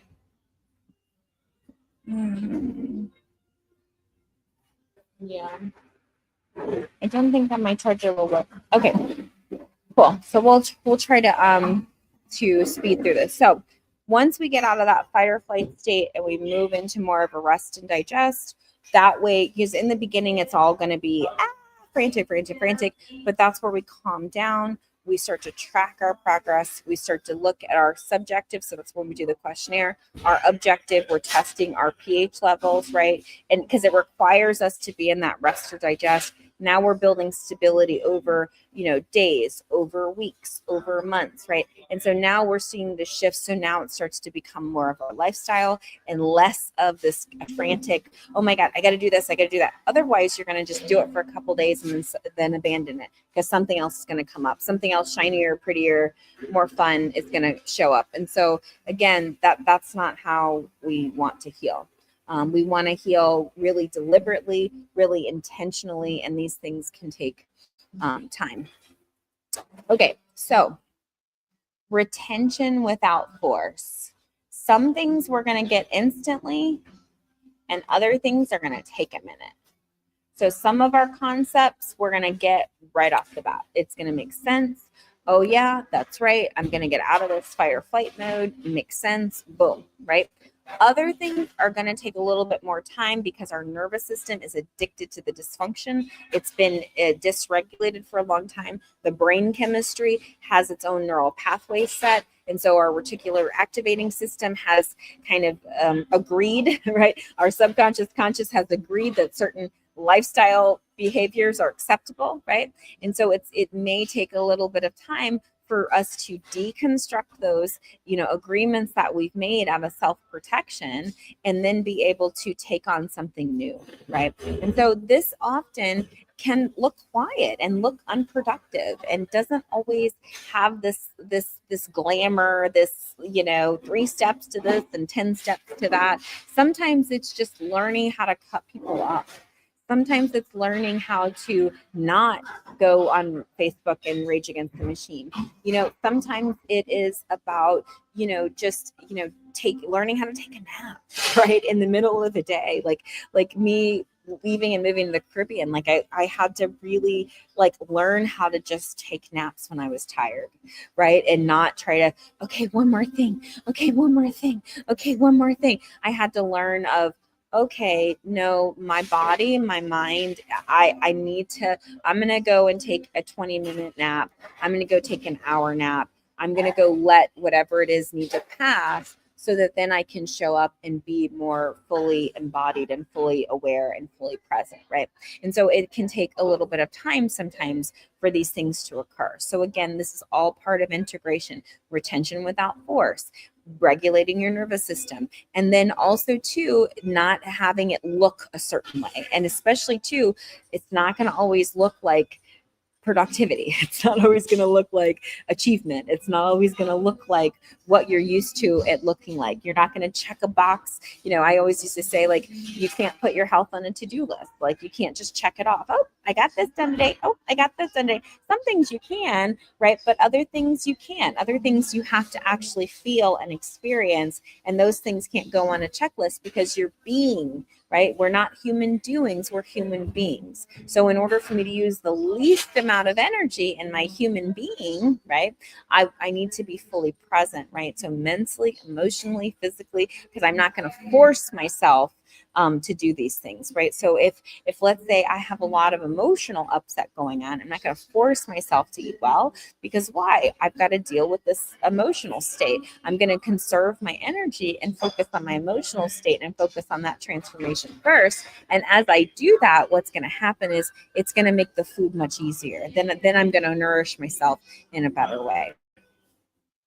And again, we talked about this frantic healing as well, and things to look out for and identify when you're frantically healing. When you're constantly on this new supplement, this new protocol, this new doctor, and it mirrors this hypervigilant state, right? So it's always protecting. So you're not actually integrating anything that the practitioner is saying, or you're learning from this program, or you're not giving the supplements any time to work. Maybe it's 2 or 3 days and you're like, it's not working.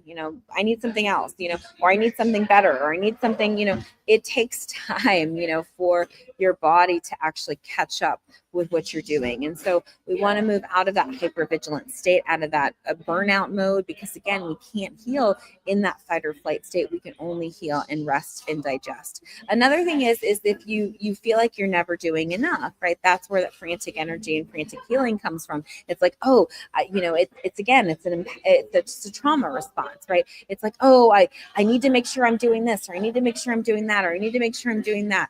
Or even measuring your worth by your progress, right? Oh, if I haven't gotten this, or haven't gotten this, or haven't gotten this, then that means, right? And fill in the blank with what you think it means. And so you don't want to measure your self-worth by your progress, so your self-worth has nothing to do with your progress in healing and health. It absolutely doesn't. In fact, your self-worth and how you feel about yourself is going to fuel your progress within your healing process. And so again, it's not an achievement.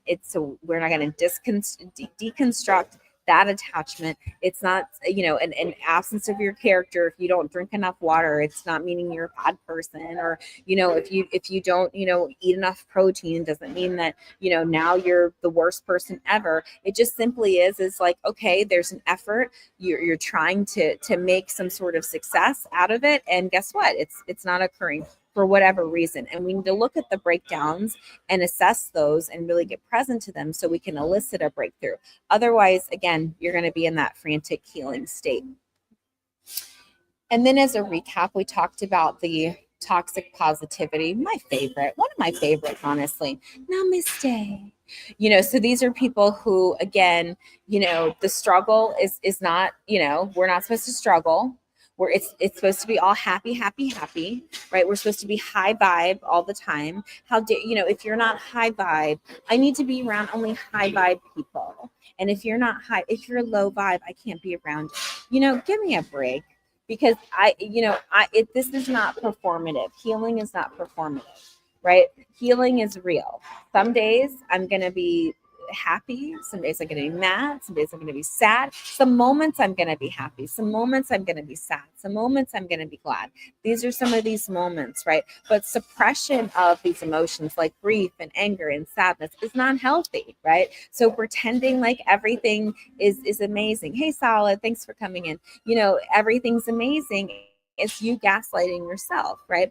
The shadow work is actually the sacred energy and the sacred healing. That's where the magic really happens. And so real healing honors the full spectrum of the emotions, the happy, the sad, the glad, the mad, all of it. And your feelings and your emotions are your medicine.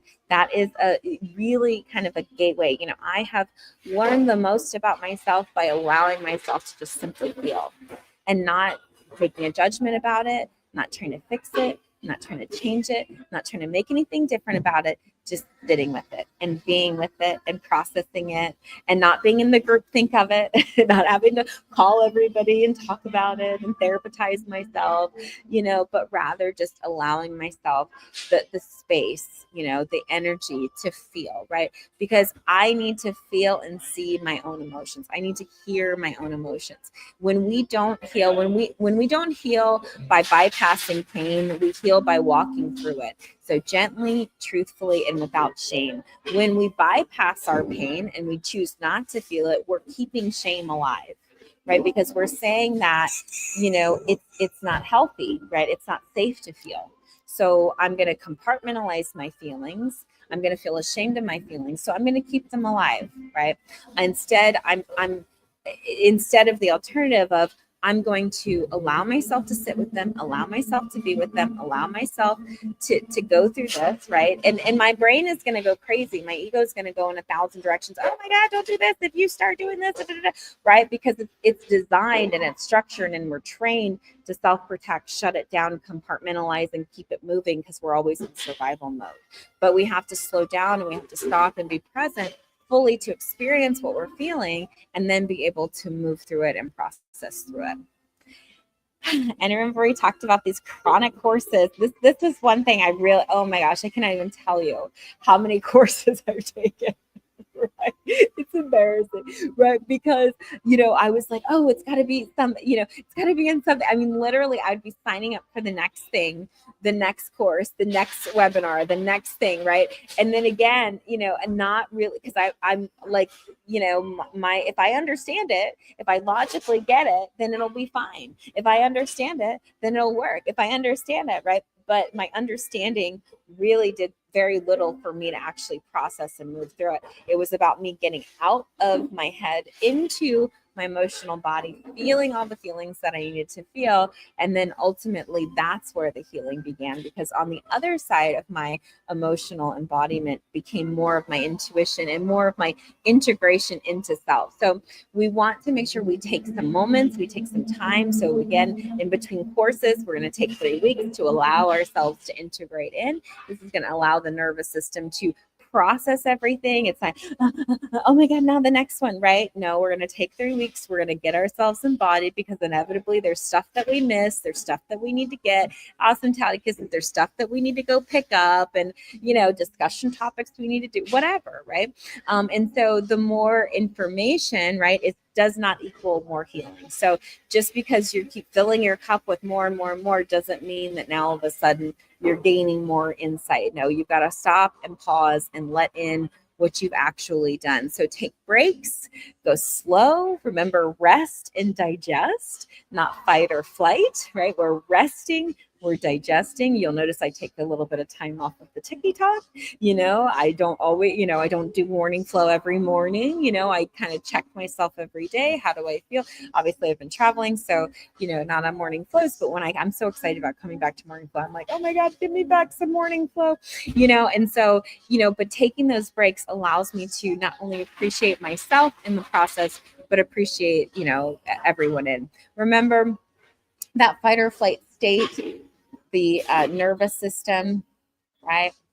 So we have most of it coming from rest, right?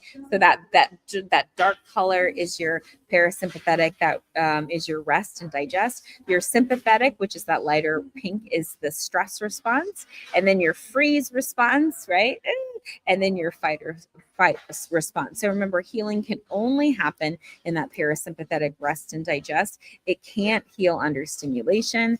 When you're in fight or flight mode, you can't integrate, no matter how powerful the tool is, no matter how powerful the content is, and self-reflection is required for change. So being able to stop, being able to breathe, being able to process through is all an aspect of your own healing process. All right. So how do we create the space for a healing process to occur? I want to make sure I get to this before my phone dies or unalives, right? So we want to create a sacred space for learning, for healing, for creating. And so some of you may already have altars. For those people who haven't, hey Rebel, I wanted to make sure that you understood this. And so healing needs safety, it needs ritual, it needs rhythm. So we need to have a sacred space or a sacred place. And it's not just physical, like it's not just a physical space. It can be energetic, it can be emotional, it can be intentional. You could wake up and say, you know what, I'm not in the headspace to go on live today, or I'm not in the headspace to listen to that. So we want to create an intentional environment that supports your integration. So you want to make sure that you're mentally, emotionally, and spiritually connected to the information. And that's why we record them. That's why it's self-paced. That's why you can go back and review them, because you may not be in a state or a space to be able to hear what is coming on, right? You may need to take a few days. You may have a whole lot going on. For me, in the morning when I wake up, I'm like, okay, what things do I need to get done today? And I take breaks during the day. So I've been packing my stuff to be able to ship and move and all that stuff. Yesterday, I probably sat for like 2 hours in front of this packing box, no lie, just because I was so overwhelmed with just the whole thing. And so I had to sit with myself and be with myself and talk to myself. And then finally I was like, all right, let's get it done, right? And so this, allows us, when we create this sacred space, it allows us to accompany and embody an energetic, a physical, an emotional place for this. So I definitely recommend you to create this almost as a ritual, create this almost as like, nourishment, right? And not as like another course that you're taking, because it's really not. This is about you embodying this information and practicing it. This is not about another head course. This is not about checking things off of a list. This is about you actually bringing this down into your emotional body and you actually practicing this and living this on an everyday basis. And so we want, in creating that energetic space, you want to ground your nervous system. So before you come to class, make sure you ground your nervous system. What does that look like? Taking deep breaths, right? Being present, imagining roots growing, right? So that you are mentally and emotionally prepared, right? And then creating an intention. So my intention before class is to reach the people that need to hear the message that I have, right? For today. That's always my intention, for people to, receive the message and be drawn to the information. And so I set that intention. May this space be for truth, wholeness, and integration, right? And then I'm going to hold that container. Right. So I'm going to use boundaries. I'm going to use silence. I'm going to use music to be able to hold that container. Right. So I'm going to create that intention out there, and then I'm going to hold this space. So I create an intention of, okay, I'm going to do this at a Starbucks. I literally created that intention, right? And so then I'm going to hold that boundary. And what's that boundary? I'm pretty much pretending like I see nobody. I see nobody. I do nothing, etc. I'm just really like there's nothing outside of this table for me, right? Those are my boundaries, right? And then I've got a little bit of music obviously playing in the background, right? And then I'm bouncing back and forth. I'm holding space for you guys on TikTok. I'm holding space for you guys on all the other platforms, right? And so that's how I'm creating this sacred space for you, right? And so we want to create that energetic sacred space when we're learning something and when we're learning something new, right? And when we're learning something that we're actually going to be bringing into our life. One of my goals in life, right, is to be like one of the real, like, I don't know how you call it. Like, I want people to be able to heal just in my presence, right? Just by my way of being, without me even opening my mouth, right? I don't know if you've ever like been around like the Dalai Lama or people like that, where like just being in their presence is like, right? Why is that? Because they're so embodied, right? They live it, they breathe it, they absolutely, this is like their world. This is not a 10 steps or a Joe Dispenza or a, I just wrote a book, and now I'm on a book tour. That's not what I want it to be, where even people that I don't know, even people I've never met, never seen, never had impact with, are impacted by my way of being, right? Now that takes a little something, because it requires you to get over all the things that come up, like your imposter syndrome and your fears and you're this and you're that, and all of the things. And so think about that when you're embodying. I love these. I have little things that pop up. All right, cool. We got 3 seconds to spare, I think, on my phone. Okay, so hold on. Uh-oh. So we're creating a physical space. Oh, here we go. All right. So creating a physical space. Oh, that's an energetic space. Hold on. So the next slide is creating an energetic space. I don't know. Oh.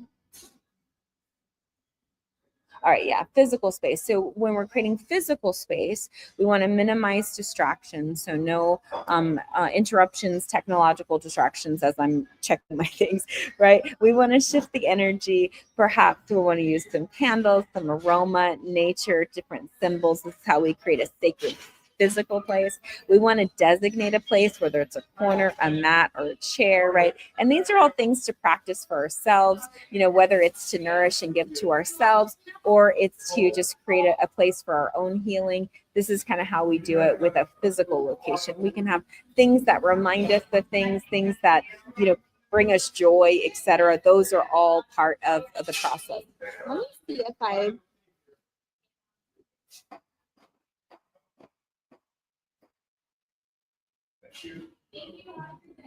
You know what? I think I have. Hold on. I may be able to plug my phone in.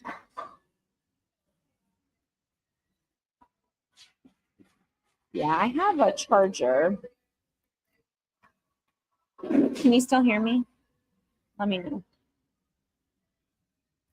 I've had to unplug my doodad here. So let me know if you can still hear me in the comments. Okay, good. Cool.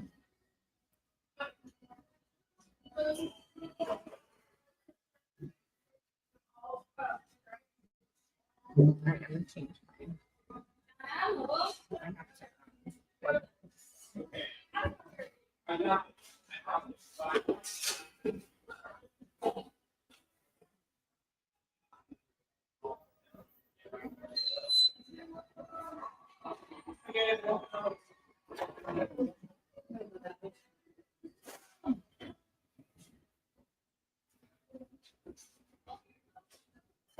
Here, I'm gonna run on my phone. Hold on.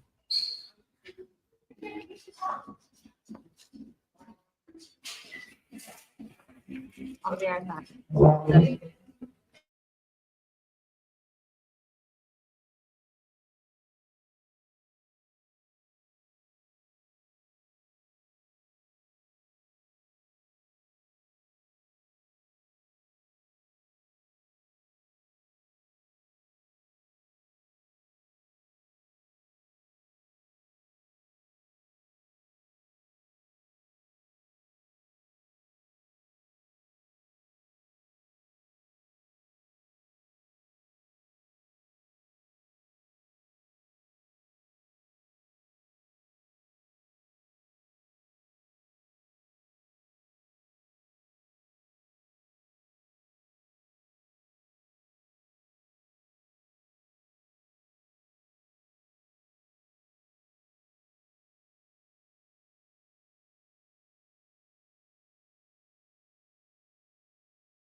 There we go. Oh, my mic was muted. Oh, bummer.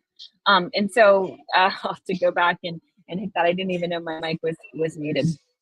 So when we have these, resistances, these protection mechanisms, we know that, again, it's our mind trying to protect us against vulnerability. It's our mind trying to protect us, emotionally. And so, we know that it's going to get louder and louder and louder. And it doesn't mean that we're failing. It doesn't mean that, anything's happening wrong, right?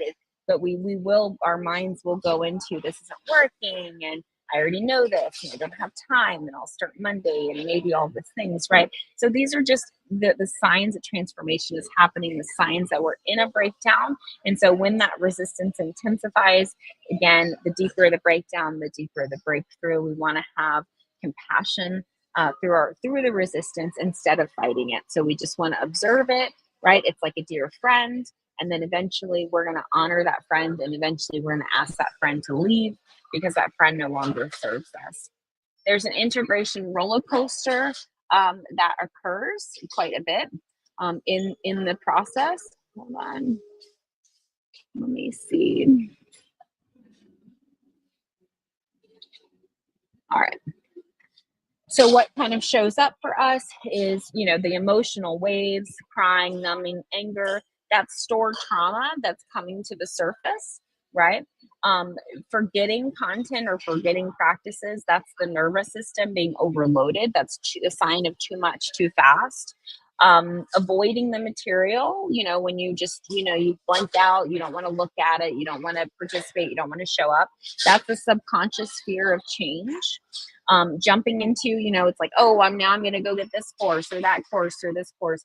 That's when you're avoiding integrating the information that you're learning. When you're questioning the process or questioning the teacher constantly, that's projecting or projection of your own insecurities and or fear of surrender, fear of letting go, fear of allowing, right? And hyperparentification will also tend to show this too.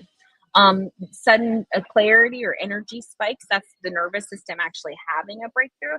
When you kind of get through this gridlock of stress and I can't go anywhere or whatever, and then all of a sudden it's like, oh my God, I'm enlightened, I feel so great, I feel so alive, I feel so alert. That's when the nervous system is actually having a breakthrough, and you want to pause and just stabilize, because you don't want to be on that high, because usually on that high, boom, will be another breakdown. Wanting to quit, that's when you've reached a threshold, when you're kind of full.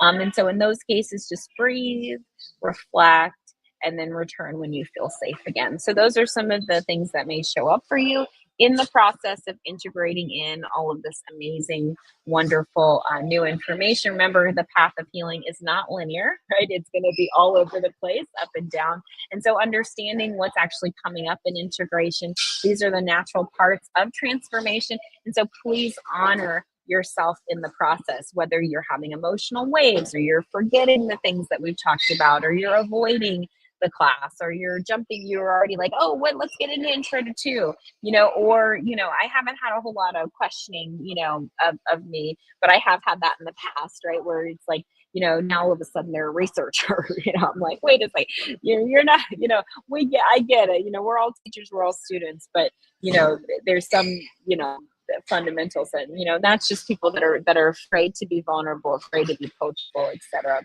And then naturally you are going to have moments of clarity, which are amazing, and you want to maintain those. And then also too, this resistance of just saying, you know what, I'm done. I don't want to do this anymore, and just being with that, uncomfortability. So how do you support yourself through this process? And we're just finishing up now. We want to normalize the process. Remember that these responses are a failure. They're valuable feedback. So this is why I teach you these things. So you're present to them. You're aware of them when they show up. You know what to do.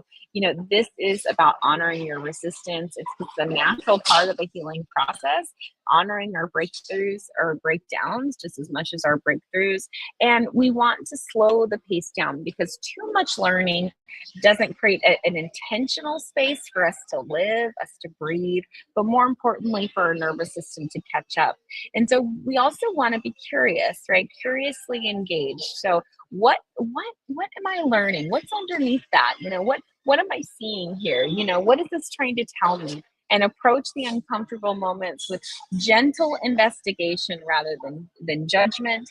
And then you want to model, your nervous system in terms of the broadcast to others. You want to regulate, then re-engage. So again, we're going to integrate in our bodies, our minds, and our spirits. So we don't want to leave our bodies over here, leave our emotions over here, leave our minds over here.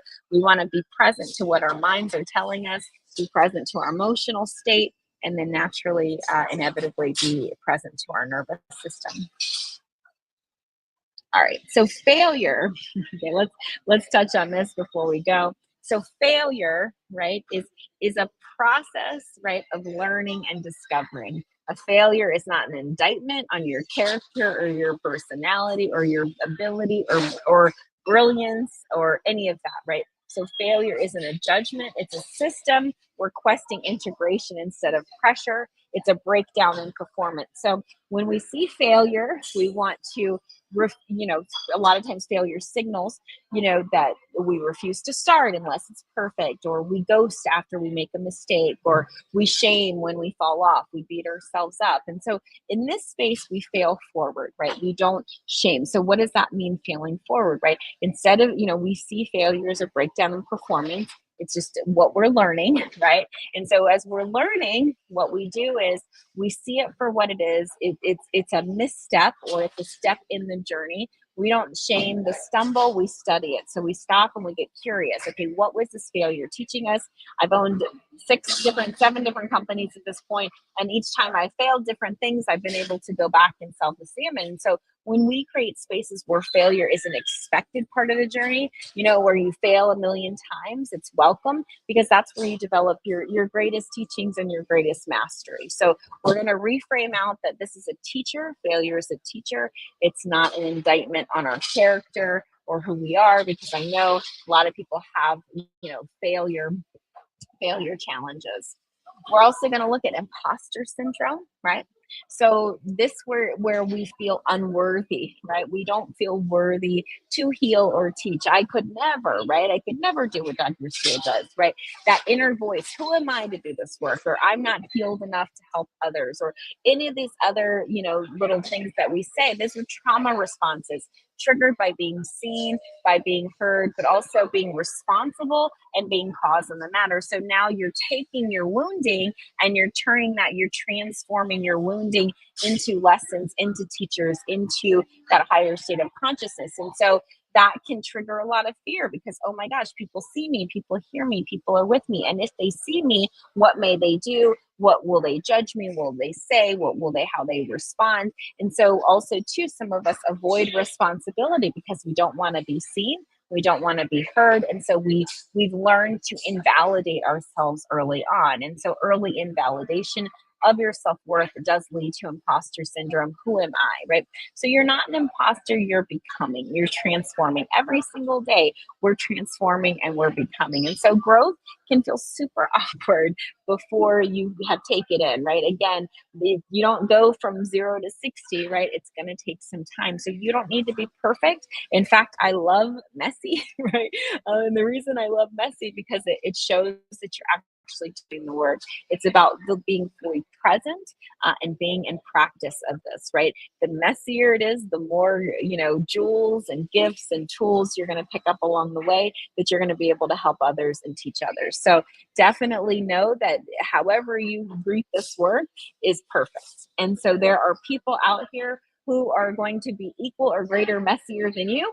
And so you have been called to, do this work ahead of them and be their teacher and be their guide and be their professor in the journey. So just remember, there is no perfection. There's only progress in this. Last little bit before we jump off is common resistance behaviors. I just want you to be present to these logically so you're aware of them. So perfectionism, right? So if you're not doing it perfect, that can come up a fear of failure or a fear of not being good enough. If you procrastinate, like you don't get it done, oh, I'll do it tomorrow, I'll do it tomorrow. Fear of starting, but also a fear of being seen as well. So look at that. Skipping ahead when you're like, oh, I'll just, I'm not going to watch this video, I'm just going to skim it, whatever. That's avoiding discomfort or mastering of the foundations, right? When you've got that fight or flight mode, that urgency, that frantic healing, kind of concept. Binge learning, right? So you're going to sit and watch all the videos in one evening. So that's the fear of not knowing enough to be safe. Like, oh, I've got to learn all this, right? I'm not stopping and integrating piece by piece. And so that's that. I've got to know everything. If I don't know everything, then I'm not going to be able to support. Ghosting or disappearing, we start off with a big class in the beginning and then it twiddles down, right?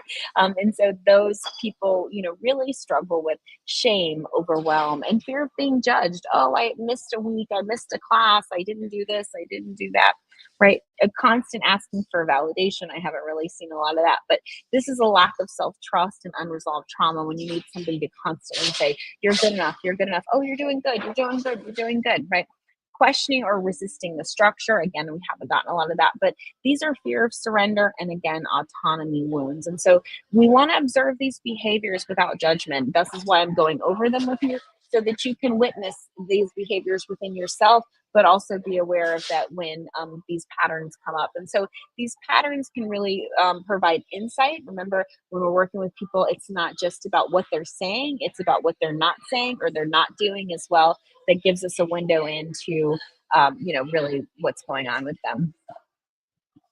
And so when we work with these behaviors, we work with them with compassion, empathy, right? And so we don't want to shame, blame, we want to observe, because resistance actually loses power when we have compassion, right? So when one person's hurt, the other person gives love, and we acknowledge these patterns. So we say it out loud. I notice that I'm procrastinating. We name it and claim it. I notice I'm procrastinating because this feels vulnerable, or this is uncomfortable, or I feel like I have to do it perfect, or whatever that may be. Because when you start to name it and claim it, then it loses its power. And so we normalize our humanity, right? These patterns are not indictments on your character. They're actually protective defense mechanisms, which we'll talk about. And so every healer faces resistance. I know for myself, right? I have lots of resistance. You will not, right? You will not. And while we're on our break, I will be, I have some videos I recorded about, people when they don't want to heal and what happens, and different examples I've seen in my practice of how that goes. So I've got some videos that I'll be recording for you guys today that we'll talk about integration and talk about the topics for today, and then I'll put them in the course shell. But while we're on our break, my videos on YouTube will be all about different aspects of when people don't want to heal and they're resistant to healing, and what behaviors show up, so that you're aware of them. And we want to create these return rituals. That's why we talked about, what does it mean to build a safe physical space or a safe emotional space? Because we need those pathways to bring us back, right, to, where we need to go, whether that's lighting a candle or doing some journaling or, creating a time to do that, right? Or, fuzzy slippers or whatever gets you there. We have to create a bridge to return back once we have had these breakdowns of resistance. And we want to begin to hold sacred space, not just for ourselves, but also for other people. So I want you to practice voicing any resistance. Feel free to reach out to me. Hey, Dr. Seal, I'm noticing this because I've been feeling this, or I've been noticing that because I've been feeling this, And so all of these things, they show up. And so resistance and acknowledging that resistance is truly, magnificent and key to healing. So, all right, I think we are at the end of our presentation now. My hair is looking crazy. So we're good to go there. All right, perfecto. Do you guys have any questions before we end our live today? Thank you so much for coming along the journey with me today and for the last 12 weeks. Again, I will be going live still, during our break, and I'll still be releasing content really to help everyone integrate back in. So feel free to reach out. Intro to Holistic Medicine 1. My name is Dr. Erica Steele. I'm a board certified naturopathic doctor. I hold 7 degrees in my field, all in the natural health space. I have a school as well for integrative and holistic health sciences. Yes, exactly. I know so much, right? And so the nervous system overloads are like, that's why I really want everyone to pace themselves. I do, again, like I just want to, one of these days, my 4-week collectives actually, I can't promise that they're not going to be loaded, because I have so much to teach you guys and so much to share in the world, for real. But yeah, so I'll still be releasing content on break, so not to worry. I'll be back in St. Lucia this week, so I fly back home on Wednesday. I'll be back in New York on Monday, so you'll be along with me in the ride and the journey of that. So I'll be taking y'all. We're on the road, people. So I'm in Virginia now, and so yeah, I head back up to New York on Monday, and then back out to the beautiful islands on Wednesday. So and then I'll probably take the rest of the week off, at least from Morning Flow. I'll still go live just to promote my, intro to holistic medicine. But then next week, I'll start again on my morning flows starting on Monday. And so definitely catch me live in the morning, 6 a.m. Eastern Standard Time. And so that'll be good. If you want to register for the course, if you still haven't, there's still time. It's self-guided, self-paced. Click the link in the bio, scroll down, enroll, and you're good to go. And then I think we're good. So awesome. I'm going to leave everyone on the Facebook, the LinkedIn, the IG. So let me stop our IG in our live video. Bye, IG. See you later. Okay, cool. Bye, Facebook, LinkedIn.